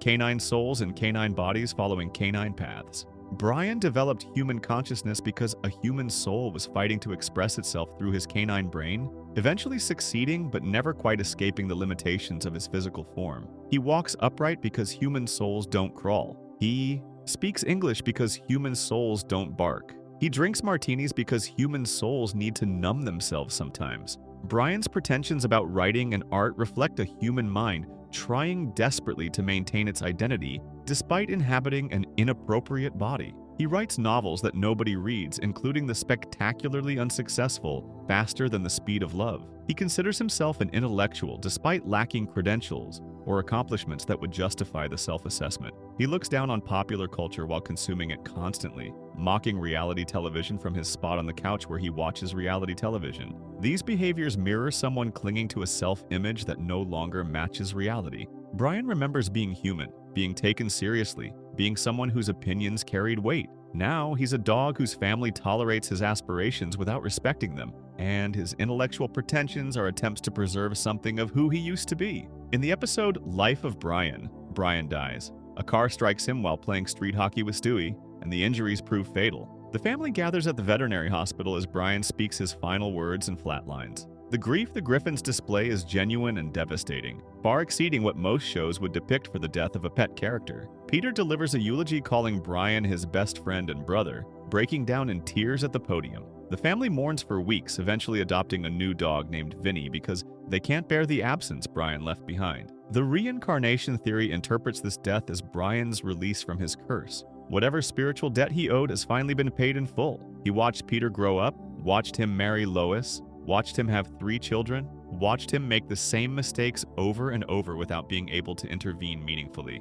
The curse is complete. Brian dies and his soul is finally free to move on to whatever destination awaits reincarnated spirits who have served their time. His last words to the family are, "You've given me a wonderful life. I love you all." These sound like the words of a dog saying goodbye to his owners. They also sound like a father finally at peace, grateful for the family he got to observe even if he could never properly participate in it. Stewie's reaction to Brian's death matters deeply for this interpretation. Stewie destroys his time machine shortly before the accident, meaning he can't save Brian through temporal manipulation. When Brian dies, Stewie loses his closest companion, the one family member who treated him as an equal. He spends weeks trying to rebuild the time machine, desperate to undo what happened, willing to risk everything to bring Brian back. He searches for titanium capacitors, contacts black market suppliers, exhausts every possible avenue. This desperation suggests Stewie sensed something about Brian that others missed. He knew Brian was more than a dog, even if he couldn't articulate exactly what made Brian so essential to his existence. The show eventually resurrects Brian through a Christmas episode where Stewie obtains a time travel device and prevents the accident. Brian returns to life restored to his position in the household, continuing his existence as the family dog. The reincarnation theory views this resurrection as Stewie unknowingly trapping Brian in his curse again. The soul that was finally free gets dragged back into the canine prison, forced to continue watching Peter fail, forced to maintain the pretense of being a simple pet when he's actually Peter's condemned father, serving a sentence that should have ended. Brian's return comes with no memory of his death or the time between. He picks up exactly where he left off, drinking martinis, pursuing human women, writing failed novels, offering unsolicited opinions about politics. The family acts as if nothing happened because for them, functionally nothing did. The timeline was altered, the death was prevented, and the month they spent grieving evaporated from their memories. Only Stewie knows that Brian was dead, that weeks passed without him, that a replacement dog named Vinny briefly filled his role. Stewie keeps this knowledge to himself, perhaps sensing that Brian wouldn't want to know about his brief escape from existence. His contentious relationship with Quagmire takes on new meaning through this lens. Quagmire hates Brian with an intensity that seems disproportionate to any specific offense. He delivered a lengthy speech in Jerome is the New Black, explaining exactly why Brian is despicable: the pretension, the hypocrisy, the treatment of women, the constant need for validation. This hatred might represent Quagmire sensing something fundamentally wrong about Brian. Perhaps Quagmire's instincts detect the human soul trapped inside the dog body and find it repulsive, unnatural, a violation of how things should work. Quagmire sleeps with hundreds of women through questionable means, yet he reserves his harshest judgment for Brian's romantic failures. Something about Brian triggers Quagmire beyond any rational explanation. Brian's failed attempts to maintain long-term relationships reflect the fundamental impossibility of his situation. He can date human women, but he can't offer them a human future. He can connect emotionally, but physical intimacy remains complicated by the dog body he inhabits. His relationships crash because they're built on foundations that can't support lasting structures.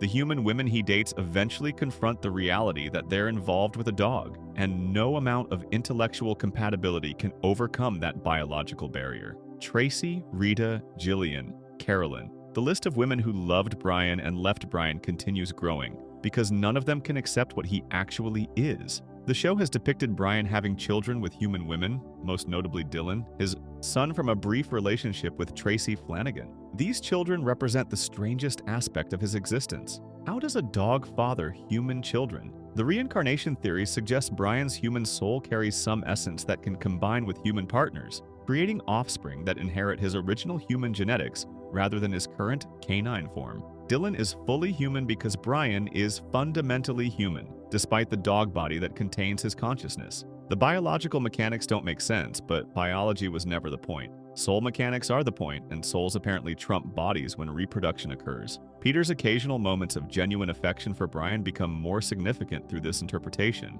Sometimes Peter treats Brian as truly important, acknowledges their bond, expresses love that goes beyond pet ownership. These moments might represent Peter's subconscious recognizing something familiar in Brian, sensing the father he never properly knew without understanding what he's sensing. The connection between them is real even if neither fully comprehends its nature. Peter cried at Brian's funeral with grief that exceeded losing a pet. That grief looked more like losing family, losing blood, losing something essential to his own identity. Brian Griffin sits in his spot in the Griffin living room, watching Peter watch television, watching the family he created continue through generations he can only observe. He pours another martini because the alternative is confronting everything he's lost. He considers writing another novel because creating something might justify his continued presence. He thinks about calling one of his human exes because loneliness in a dog's body is loneliness squared, isolated by species as well as circumstance. The curse continues. The punishment endures. Brian drinks and writes and fails and watches and waits for whatever comes next, whether that's natural death releasing him from his canine prison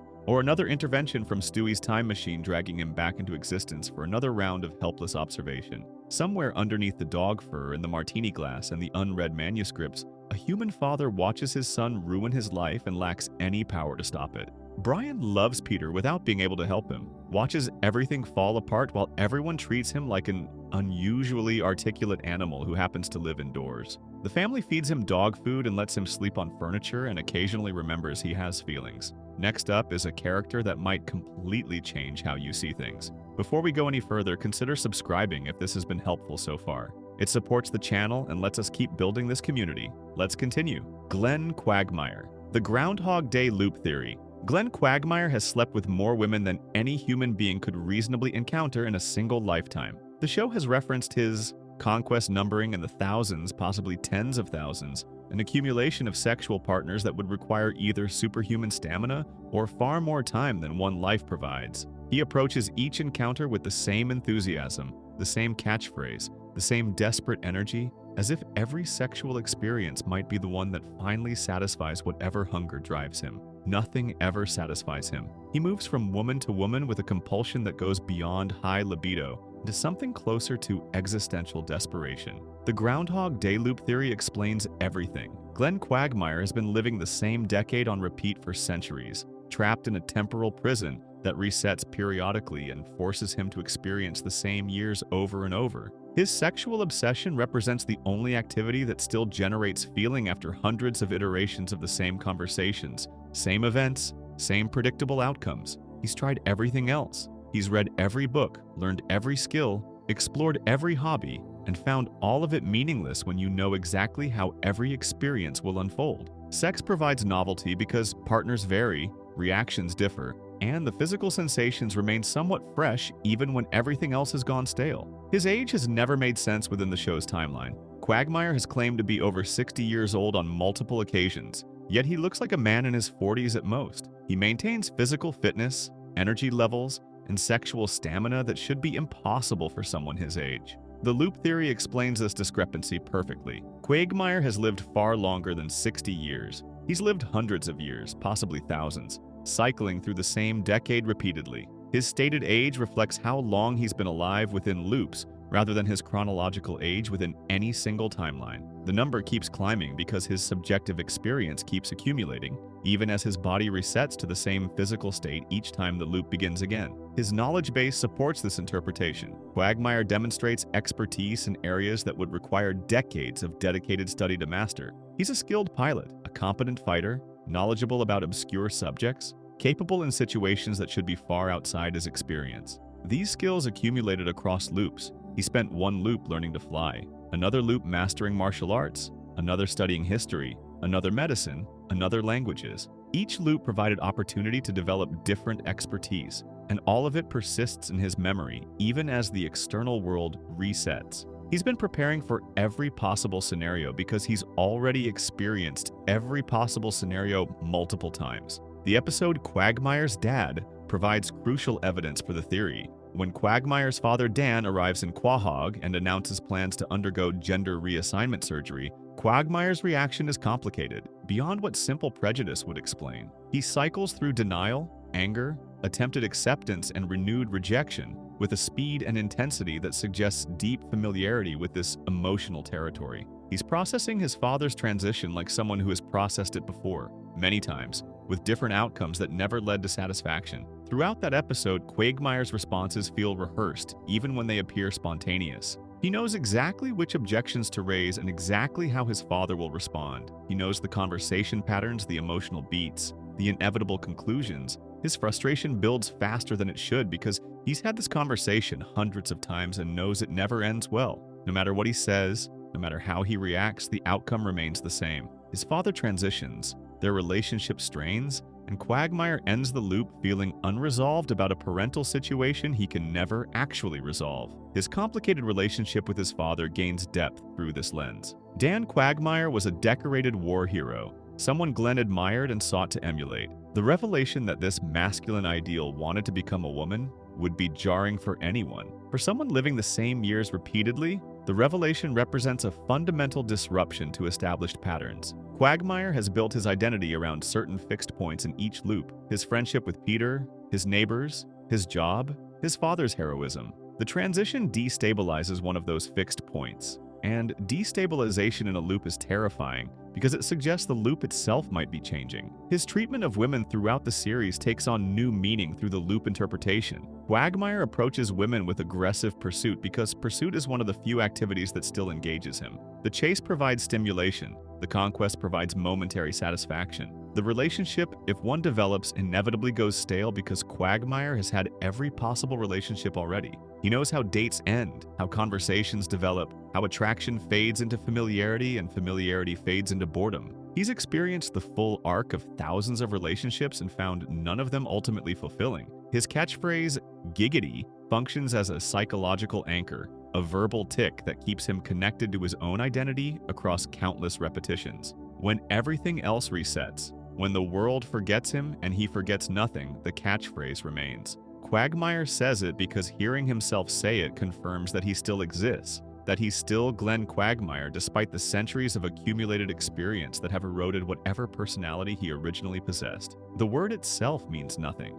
The act of saying it means everything. His friendship with Peter represents one of the few genuine connections he maintains across loops. Peter's stupidity makes him unpredictable, makes him in ways that educated, intelligent people cannot match. Quagmire has learned to anticipate smart people's reactions, can predict their conversations, knows how they'll respond to any stimulus. Peter defies prediction because his thought processes follow no logical pattern. He provides surprise, novelty, genuine uncertainty about what comes next. For someone trapped in endless repetition, unpredictability is the most valuable commodity available. Joe serves a similar function from a different angle. His disability creates scenarios that force Quagmire to think differently, to adapt approaches, to encounter situations he can't fully anticipate. The three friends together provide a combination of chaos, Peter, constraint, Joe, and competence, Cleveland, before he moved, that keeps social interactions from becoming completely stale. Quagmire has cultivated these friendships across hundreds of loops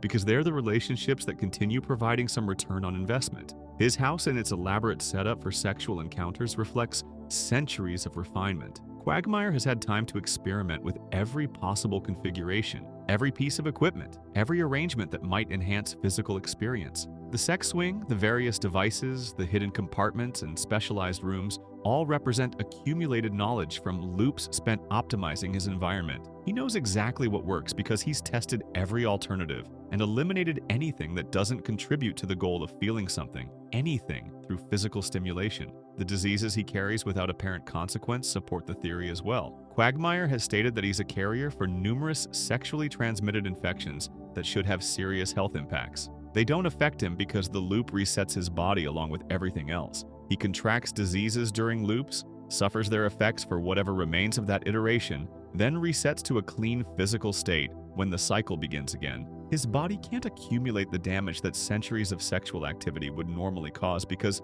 the damage gets erased with each restart. His knowledge of his own diseases suggests he's tracking symptoms out of curiosity rather than concern. He knows exactly what he's carrying because he's watched the same infections progress through the same stages dozens of times. The information persists in his memory even when his body resets. He can predict when symptoms will appear, how long they'll last, what treatments will and won't work. Medical knowledge accumulated across loops provides understanding without providing solutions, since solutions only matter within individual loops rather than across the span of his extended existence. His hatred of Meg Griffin carries particular intensity that the show has explored without fully explaining. In the episode Jerome is the New Black, Quagmire delivers a comprehensive takedown of Brian's character flaws, addressing the pretension, the hypocrisy, the treatment of women, the constant need for validation. This speech sounds rehearsed because it has been rehearsed, refined across multiple loops until every point lands with maximum impact. Quagmire has had hundreds of opportunities to observe Brian,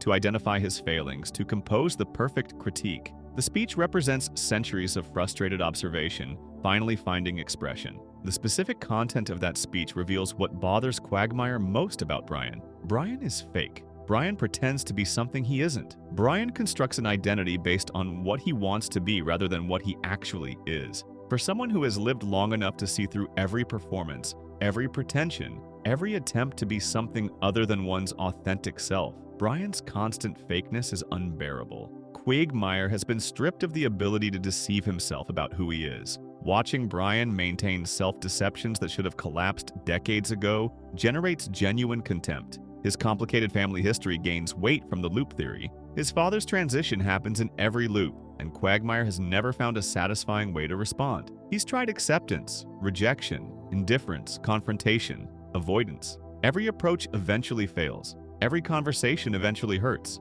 His father becomes a woman in every iteration of reality, and Quagmire has to process that transformation fresh each time, even while remembering how it felt all the previous times. The emotional labor compounds across loops without any corresponding increase in wisdom about how to handle the situation. His sister Brenda appeared in the show trapped in an abusive relationship that Quagmire eventually resolved through violence, killing her boyfriend when other interventions failed. The loop theory suggests Quagmire tried every possible approach to saving his sister before resorting to murder. He called the police, staged interventions, appealed to her directly, threatened her boyfriend, involved social services, attempted legal solutions. Every approach failed across different loops. Murder was the only option that worked, and even that solution likely only works temporarily since the loop presumably resets and the abusive boyfriend returns to life. Quagmire might have to kill him again and again across endless iterations, never able to permanently save his sister from a situation that keeps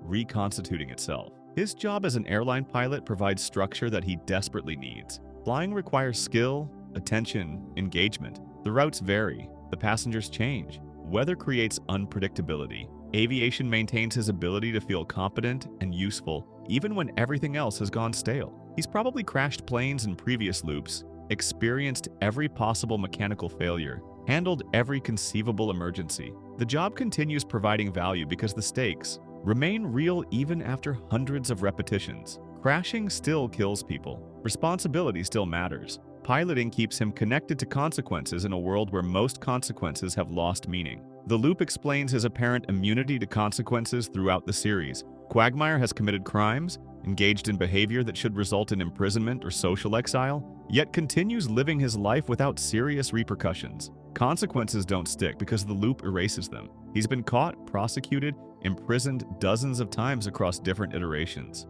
The punishments don't matter when the next loop restores him to his default position in Quahog, living next to the Griffins, maintaining his job, pursuing his obsessions. His response to Quagmire's dad specifically suggests exhaustion more than prejudice. He doesn't hate his father for transitioning. He hates having to go through the emotional process of accepting the transition again. He's done this work hundreds of times. He's found acceptance in some loops, maintained rejection in others, achieved complicated partial understanding in still others. None of it sticks. none of it carries forward. Every loop requires him to process his father's announcement fresh, to feel the confusion and anger and eventual resignation that the situation demands. The labor never ends because the situation never permanently resolves. His occasional moments of genuine emotion throughout the series become precious because they represent the rare instances when he still feels something. When Quagmire cries, he's experiencing one of the few remaining stimuli capable of penetrating centuries of emotional numbness. When he expresses rage, he's connecting to a feeling that still functions despite the erosion of most of his capacity for authentic response. These moments are valuable precisely because they're rare, precious precisely because most of his existence has become numb repetition. The theory transforms Quagmire from a one-note sex joke into something approaching a tragic figure. He's trapped. He's been trapped for longer than any human mind should be able to endure. He pursues sex because sex still registers on whatever remains of his emotional capacity. He maintains friendships because unpredictable friends provide tiny moments of genuine surprise. He does his job because responsibility still feels real, even when nothing else does. His catchphrase escapes his lips hundreds of times per loop, thousands of times per century, millions of times across his extended existence. Giggity has lost all meaning through repetition. The word is empty, a sound rather than a communication, a verbal placeholder for emotions he can no longer access. He says it anyway because stopping would mean acknowledging how little remains of the person he used to be before the loops began. Glenn Quagmire sits in his elaborately designed house, surrounded by equipment for physical pleasure, waiting for the next opportunity to feel something. The next woman, the next chase, the next moment of physical stimulation that might break through the numbness. It never works for long. It never provides lasting satisfaction. He pursues anyway because pursuit is all he has left after centuries of repetition, erased everything else that once made life worth living. The loop continues. The decade resets. Quagmire wakes up and begins again, knowing exactly how everything will unfold, knowing he'll do all of it anyway because the alternative is accepting that nothing matters and letting the empty years wash over him until he finally forgets who he was before the trap closed around him. Now we're moving on to the next character, and this one is genuinely surprising. Joe Swanson, the deep cover theory. Joe Swanson is the most physically capable paraplegic in television history. He performs feats that should be impossible for someone with a severed spinal cord, routinely displaying upper body strength that surpasses professional athletes, executing maneuvers that require full body coordination, and occasionally using his legs in ways that directly contradict his supposed paralysis. The show plays these inconsistencies for comedy, treating Joe's superhuman wheelchair-bound abilities as another example of Family Guy's loose relationship with continuity. The deep cover theory suggests something far more deliberate is happening. Joe Swanson can walk perfectly fine. His paralysis is part of an extremely long-term undercover operation, and his impossible physical feats represent moments when he forgets to stay in character. The theory reframes Joe's entire presence in Quagmire. He's a federal agent embedded in this community for purposes that require him to appear harmless,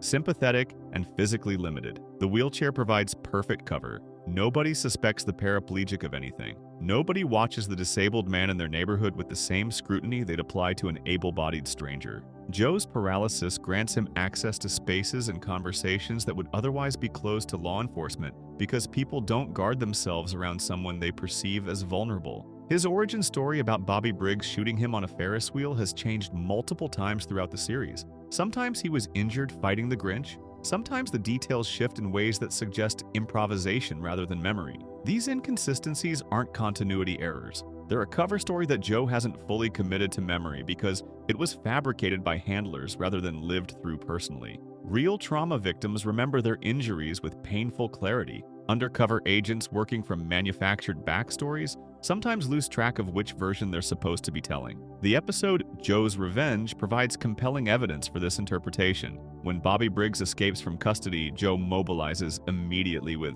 resources and capabilities that exceed anything a Quahog police officer should possess. He maintains a dedicated room in his house filled with intelligence on Briggs, tracking the criminal's movements, associates, and patterns across 15 years. This level of surveillance requires access to databases, informants, and analytical tools that local cops simply don't have. Joe presents this obsessive tracking as personal vendetta, but the infrastructure suggests professional assignment. Someone has been funding his investigation. Someone has been providing him with information that flows through federal channels rather than municipal ones. His physical performance during the Briggs pursuit contradicts everything about his supposed disability. Joe drops from a rooftop and lands on his legs, using them to absorb impact in ways that paralyzed limbs cannot accomplish. He engages in hand-to-hand combat with full-body coordination. He executes tactical maneuvers that require the kind of training federal agencies provide rather than anything in the Quagmire Police Department curriculum. When Peter expresses concern about the fall killing him, Joe responds with complete confidence that landing on his legs will save him. A paralyzed man would know his legs can't save him from anything. An able-bodied man pretending to be paralyzed might momentarily forget which limitations he's supposed to have. His friendship with Peter serves strategic purposes within the cover operation. Peter is loud, visible, and constantly creating chaos that draws attention. Being friends with Peter means Joe can observe neighborhood activities while everyone focuses on whatever disaster Peter is currently engineering. The clan provides regular intelligence gathering opportunities disguised as casual drinking. Every conversation at that bar, every piece of gossip shared between beers, feeds into whatever Joe is actually monitoring. Quagmire's sexual adventures, Cleveland's family dynamics before he moved, the various criminal elements that pass through Quahog. Joe hears everything because nobody guards their words around the friendly neighborhood cop in the wheelchair. Bonnie's misery throughout their marriage takes on new significance through this lens. She's married to an operative whose job requires him to pretend he can't satisfy her,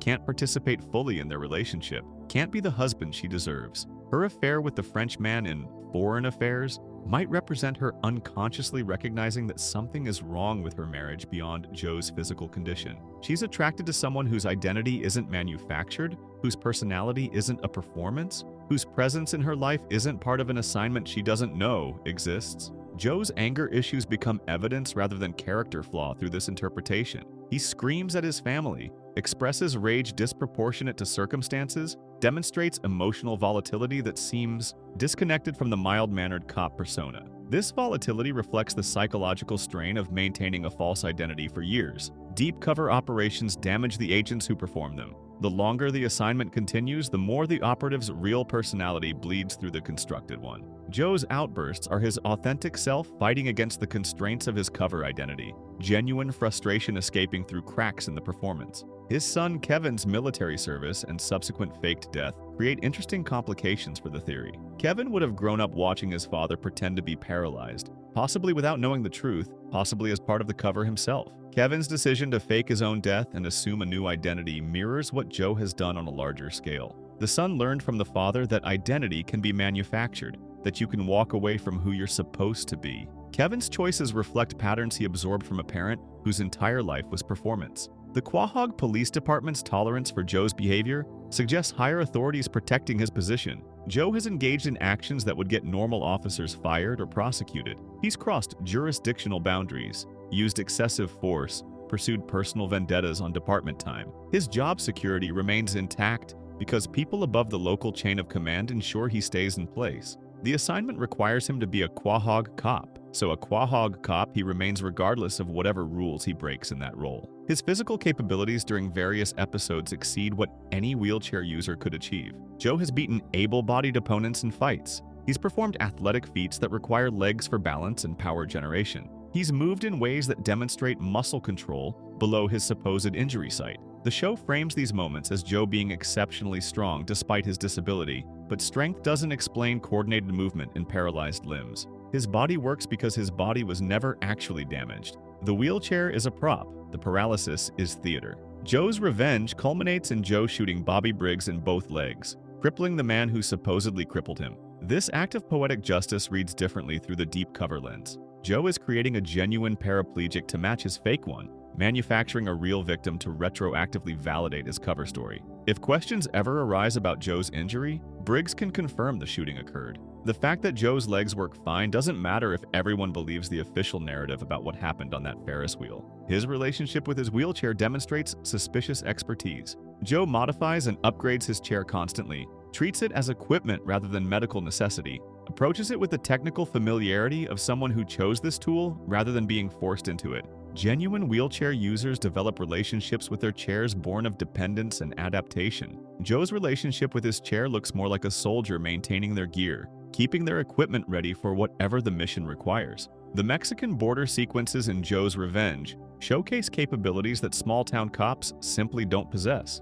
Joe knows exactly where Briggs will cross, understands cartel routes and patterns, navigates international jurisdictional issues with suspicious confidence. He operates in foreign territory like someone who has done this before, many times in professional capacities that have nothing to do with writing tickets in Rhode Island. His knowledge base suggests training and experience that the Quahog Police Department would never provide. His undercover work on the Bobby Briggs case originally lasted 6 months. The show presents this as Joe's backstory, but it might be closer to his actual job description. Joe does undercover work. That's what federal agents assigned to long-term community infiltration do. The Briggs operation was one assignment. The Quahog neighborhood has been another longer assignment that happened to overlap with the Briggs case going wrong. Or going right, depending on what getting shot was supposed to accomplish for his cover. Bonnie's perpetual pregnancy during early seasons suggests biological impossibility that the cover story can't explain. If Joe is genuinely paralyzed from the waist down, conception becomes complicated depending on the level and completeness of his injury. The fact that Bonnie remained pregnant for years without delivery, then suddenly gave birth when the plot required it, suggests the whole pregnancy might have been staged as part of establishing their family cover.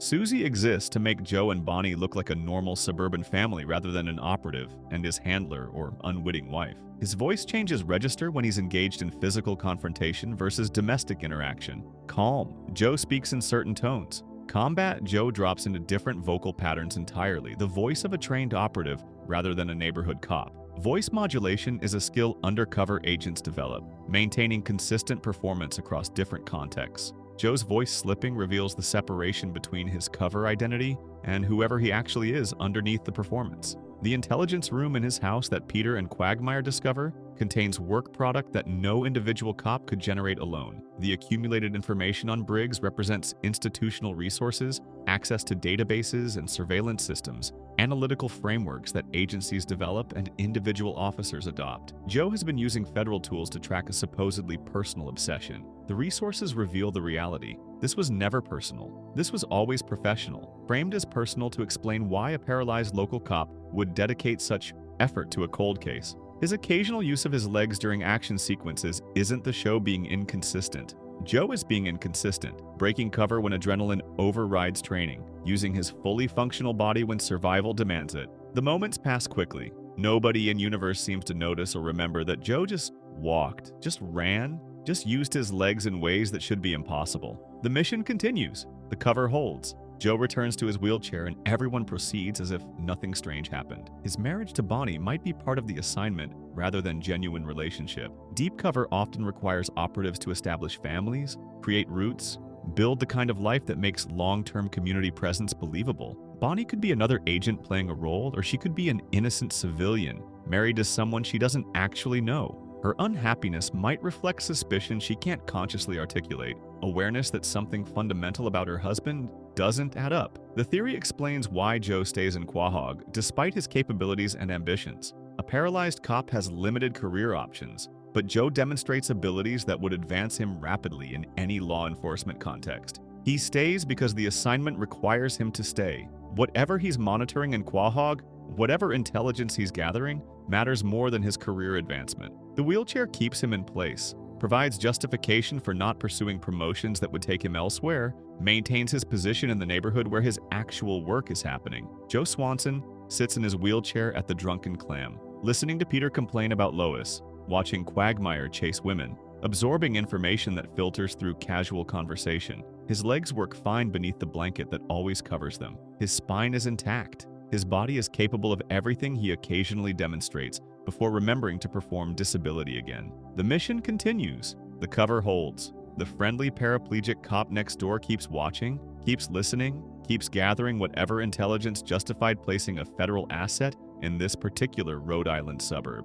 Nobody suspects the man in the wheelchair. That's exactly why the wheelchair exists. Somewhere in his house, past the intelligence room his friends discovered, there might be another room they didn't find, one with his real credentials, his real name, his real assignment parameters. The room where Joe Swanson doesn't exist because Joe Swanson was always a character played by someone whose actual identity remains classified. He'll keep playing the role until his handlers decide the mission is complete. Until then, he has a wheelchair to sit in and neighbors to watch and a cover to maintain, one impossible physical feat at a time. Let's talk about the next character. This one caught a lot of people off guard. Cleveland Brown, the man who knows. Too much theory. Cleveland Brown is the calmest person in Quahog. When his wife cheats on him with his best friend, he responds with measured understanding. When his house collapses around him, he falls into the bathtub with resigned acceptance rather than panic. When chaos erupts around his friends, Cleveland observes with detached serenity while Peter screams, "Quagmire chases women," and Joe rages against his limitations.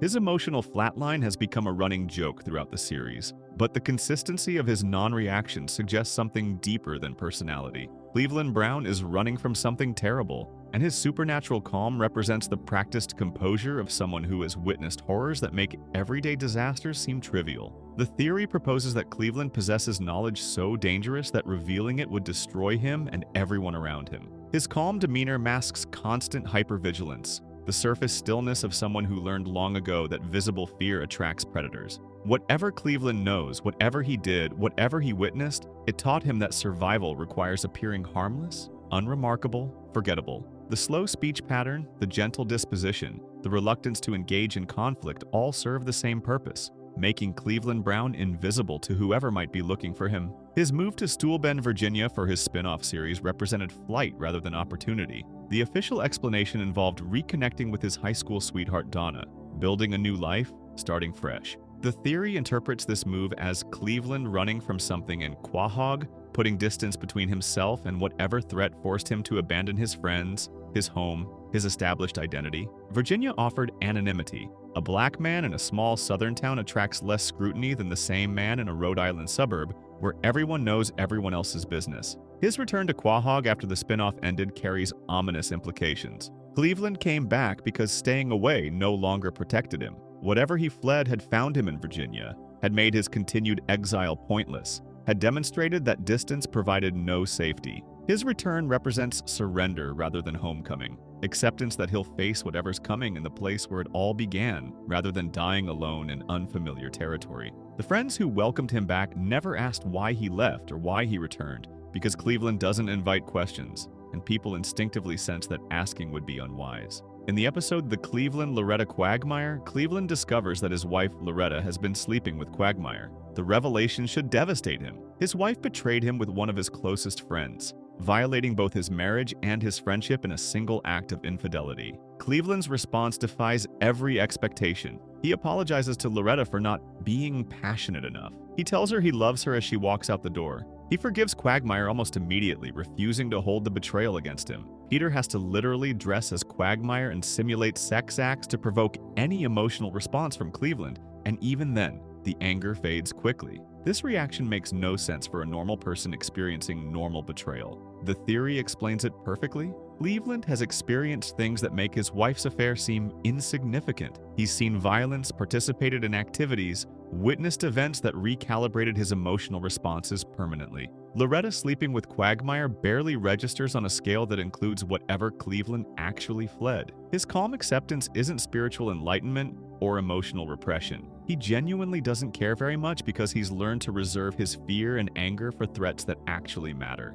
His bathtub gag operates as evidence for the theory. Throughout the series, disasters at the Griffin house somehow always catch Cleveland in his bathtub next door, sending him sliding out of his bathroom as the wall collapses. The gag suggests Cleveland is always home, always in the same vulnerable position, always available to be disrupted. The theory interprets this pattern differently. Cleveland is always home because he doesn't leave. He's hiding. The bathtub represents his attempt at normalcy, the domestic ritual he performs to convince himself and others that he's just a regular suburban dad rather than someone waiting for the past to catch up with him. His friendship with Peter provides cover rather than genuine connection. Peter creates chaos wherever he goes, attracts attention, dominates every room he enters. Standing next to Peter makes Cleveland invisible by comparison. Nobody notices the quiet black man when the loud white man is setting things on fire, crashing vehicles into houses, starting fights with giant chickens. Cleveland cultivated this friendship because Peter's absurdity deflects scrutiny from Cleveland's carefully maintained ordinariness. The theory gains weight from Cleveland's professional history. He owned a deli for years, a small business that required him to interact with the community daily, to know everyone's names and preferences, to become a fixture in Quahog's social fabric. This level of community integration serves someone trying to establish deep cover. A deli owner hears gossip, tracks movements, notices changes in routine. Cleveland positioned himself at the center of information flow while appearing to be nothing more than a friendly businessman making sandwiches. His relationships with women throughout the series demonstrate patterns consistent with someone avoiding deep connection. Loretta complained about his lack of passion, his emotional unavailability, his failure to engage with her as a husband should. Donna and Virginia received similar treatment masked by the novelty of reunion. Cleveland maintains surface-level intimacy while withholding something essential, something he can't share because sharing would mean explaining things he spent years trying to forget. His voice and speech patterns suggest deliberate performance rather than natural disposition. Cleveland speaks slowly, methodically, with pauses that allow him to consider each word before releasing it. This cadence sounds like someone who learned through painful experience that careless speech has consequences. He's choosing his words because he once chose wrong, once said something that triggered disaster, once revealed information that should have stayed hidden. The careful diction reflects hard-won wisdom about the danger of communication. The theory explains why Cleveland never truly leaves Quahog, even when physically absent. His spin-off show ended and he returned, but the bathtub gag continued throughout his Virginia years through flashbacks and crossover episodes. Cleveland remains connected to Quahog because Quahog is where his secret lives. Whatever he witnessed, whatever he did, whatever he knows, it happened here. The geographical location holds power over him that distance cannot break. He can move to Virginia, can build a new family, can pretend his Rhode Island years were just a chapter rather than the whole book. The past pulls him back because the past never finished with him. His son Cleveland Jr. presents interesting complications. Jr. transformed between the original series and the spin-off from a hyperactive, athletic child into an overweight, slow-moving teenager who mirrors his father's disposition almost exactly. This transformation might represent Jr. absorbing whatever weight his father carries, inheriting the family burden of knowing too much and reacting too little. Cleveland raised his son to be invisible, to stay calm, to avoid the attention that attracts danger. Jr. learned the lessons well, perhaps too well. The violence Cleveland avoids throughout the series becomes notable in its consistency. Peter fights constantly. Joe has enemies. Quagmire's lifestyle generates conflict. Cleveland floats through Quahog's chaos untouched. Never the target, never the aggressor, never involved in the physical confrontations that define his friend's experiences. This avoidance is strategic. Cleveland knows what real violence looks like, what it costs, what it leaves behind. He stays away from fights because he's been in fights that ended in ways nobody recovers from. His eerily calm response to every disaster reflects someone who has survived worse. The bathtub falls and Cleveland sighs. His house crumbles and Cleveland observes. His wife leaves and Cleveland accepts. His friends make terrible decisions, and Cleveland watches without intervening. Each non-reaction represents comparison to an internal reference point, events that established the actual maximum of how bad things can get. Everything in Quahog falls below that maximum, so nothing in Quahog truly alarms him.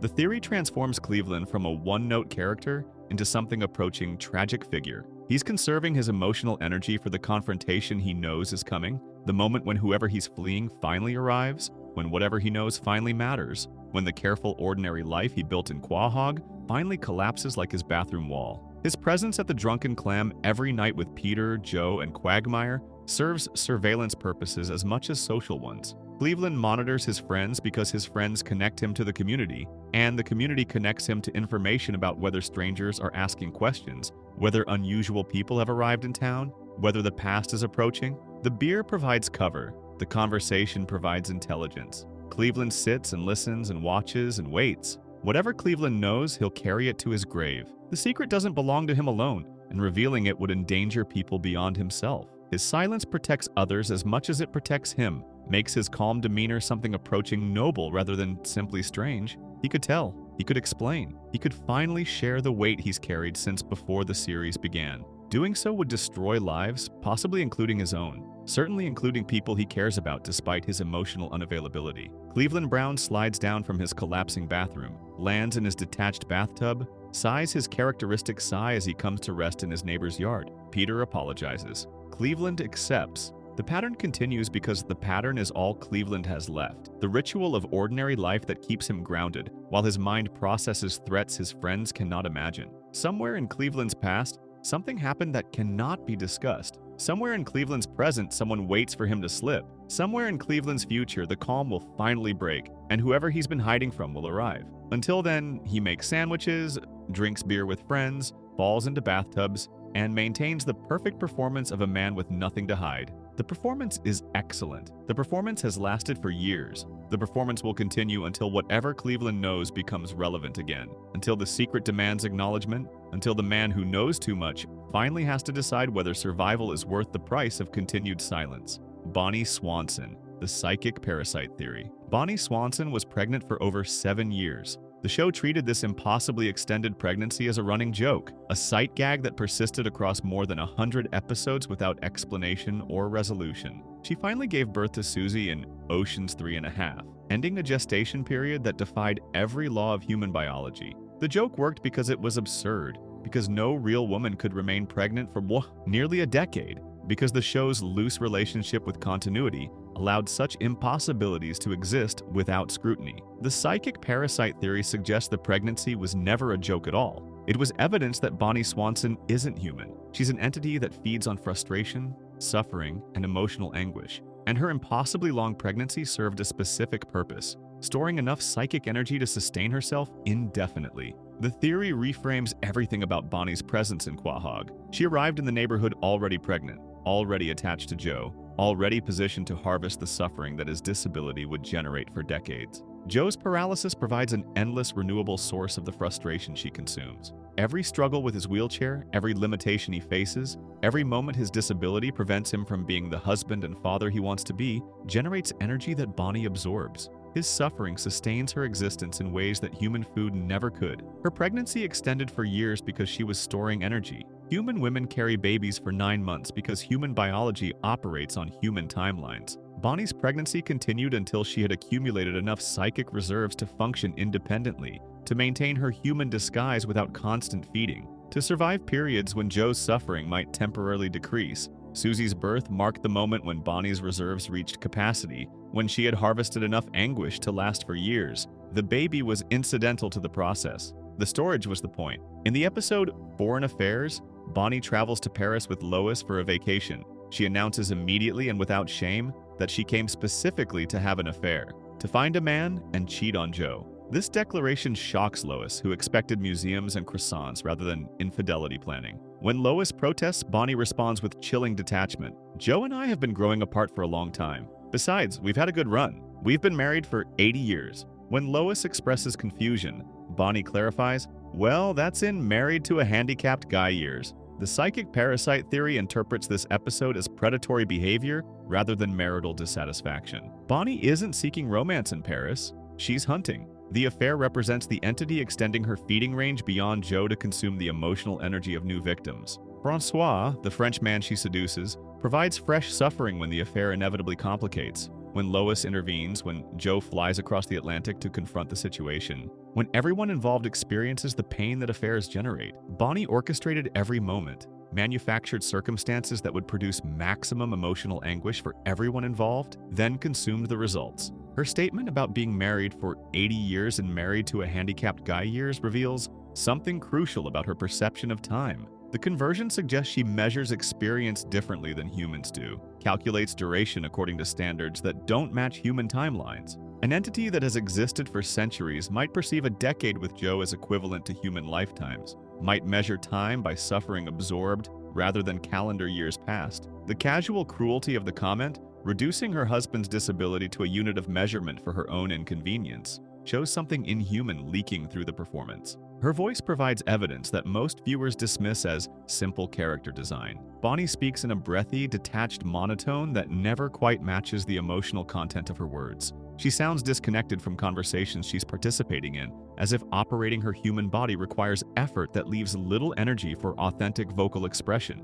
This flatness isn't personality. It's the sound of something inhuman struggling to produce human speech through unfamiliar biological equipment. The voice doesn't match the face because the thing controlling the face wasn't made for controlling faces. Her relationship with Joe demonstrates feeding patterns rather than marital dynamics. She remains with him despite constant complaints about his disability, despite expressing dissatisfaction with their physical relationship, despite the Paris affair and hints of other infidelities throughout the series. A human woman this unhappy would leave. Bonnie stays because Joe provides something she cannot obtain elsewhere: consistent, reliable, renewable suffering. His paralysis generates frustration every single day. His struggles with accessibility, his rage at his limitations, his depression about being less than the man he wanted to be, all of it feeds into Bonnie's reserves. She's positioned at an ideal feeding location. The Paris episode shows her true nature more clearly than any other. When Francois asks her to stay permanently, she seriously considers abandoning her family, her daughter,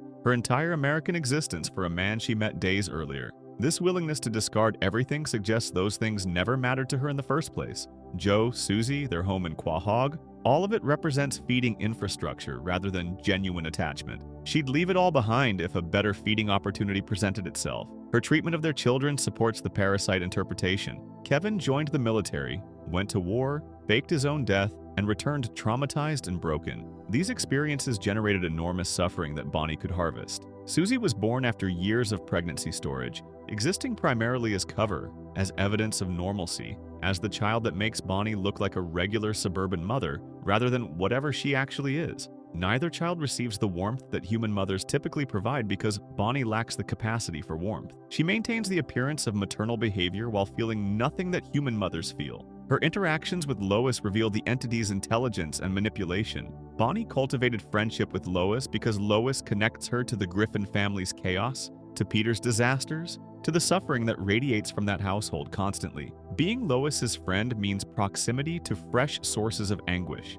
Peter's schemes generate victims. His stupidity causes pain. His friends experience tragedy. Bonnie positions herself near all of it, attending parties and dinners and community events where emotional suffering is guaranteed to occur. The theory explains her eerily calm demeanor in crisis situations. When disaster strikes, when normal humans panic or scream or cry, Bonnie maintains her flat affect and measured responses. This composure seems unnatural because it is unnatural. She isn't feeding during the crisis, consuming the suffering of others while maintaining enough control of her human disguise to avoid drawing attention. The worse things get, the more satisfied Bonnie becomes, though she's learned to hide satisfaction behind the mask of suburban wife. Her increasing coldness as the series progresses reflects a predator becoming less interested in maintaining pretenses. Early seasons showed Bonnie performing warmth and affection more convincingly. Later seasons reveal something harder underneath, something that barely bothers pretending to care about Joe's feelings or their marriage's health. The foreign affairs. Bonnie speaks with open contempt about her husband, jokes about his disability, pursues affairs without guilt. She's fed enough to feel secure. She no longer needs to perform as carefully as she did when she first arrived in Quagmire. The entity is showing through the disguise because the entity has stopped caring whether the disguise holds. Joe's anger issues throughout the series might represent unconscious awareness that something is wrong with his wife. He rages at circumstances, at his disability, at limitations that would frustrate anyone. But the intensity seems disproportionate, as if something beyond normal frustration drives his outbursts. The theory suggests Joe's subconscious recognizes that his wife is draining something from him, that his suffering feeds something other than normal marital disappointment. He can't articulate what's wrong because he doesn't consciously know. His rage is the only expression available for a violation he can feel but cannot name. The other wives in Quagmire seem to avoid Bonnie in ways the show doesn't emphasize but depicts consistently. Lois is her only real friend, and even Lois seems uncomfortable around her sometimes, shocked by her coldness, disturbed by her casual cruelty toward Joe. This social isolation could reflect normal suburban dynamics, or it could reflect other humans instinctively sensing something wrong with Bonnie, avoiding her without understanding why, protecting themselves from a predator they recognize on levels beneath conscious awareness. Her body language throughout the series communicates predatory patience rather than human restlessness. She waits, she watches, she positions herself near sources of suffering and remains still while others move around her. This stillness looks like calm to casual observers. It's actually the motionlessness of something conserving energy between feedings, something that doesn't fidget because fidgeting wastes resources that could be better spent processing consumed anguish. The theory transforms Bonnie from a flat supporting character into something genuinely disturbing. She chose Joe specifically because his injury would provide decades of sustainable suffering. She extended her pregnancy until her reserves were full. She maintains a human disguise that deteriorates slightly with each passing season because she cares less about human perception. She's feeding, constantly, on the pain of everyone around her, and she's been doing it since before the show began. Joe Swanson struggles with his wheelchair, rages at his limitations, suffers through a marriage that seems to drain rather than sustain him. His wife watches with flat eyes and breathy voice, maintaining the performance of suburban normalcy while consuming everything he feels. The pregnancy is over. The storage is complete. Bonnie has enough reserves to last decades now. Enough accumulated suffering to survive whatever comes next. The perfect suburban wife next door. The supportive spouse of the disabled cop. The mother of 2 children she feels nothing for. The thing that feeds on human suffering and has found the ideal hunting ground in a Rhode Island suburb where chaos is constant and pain is guaranteed. Bonnie Swanson smiles her flat smile and waits for the next disaster. She's very, very patient. She's had centuries to practice. If you enjoyed the video, make sure to subscribe for more like this. It's free, it helps the channel a lot, and we'll see you in the next one.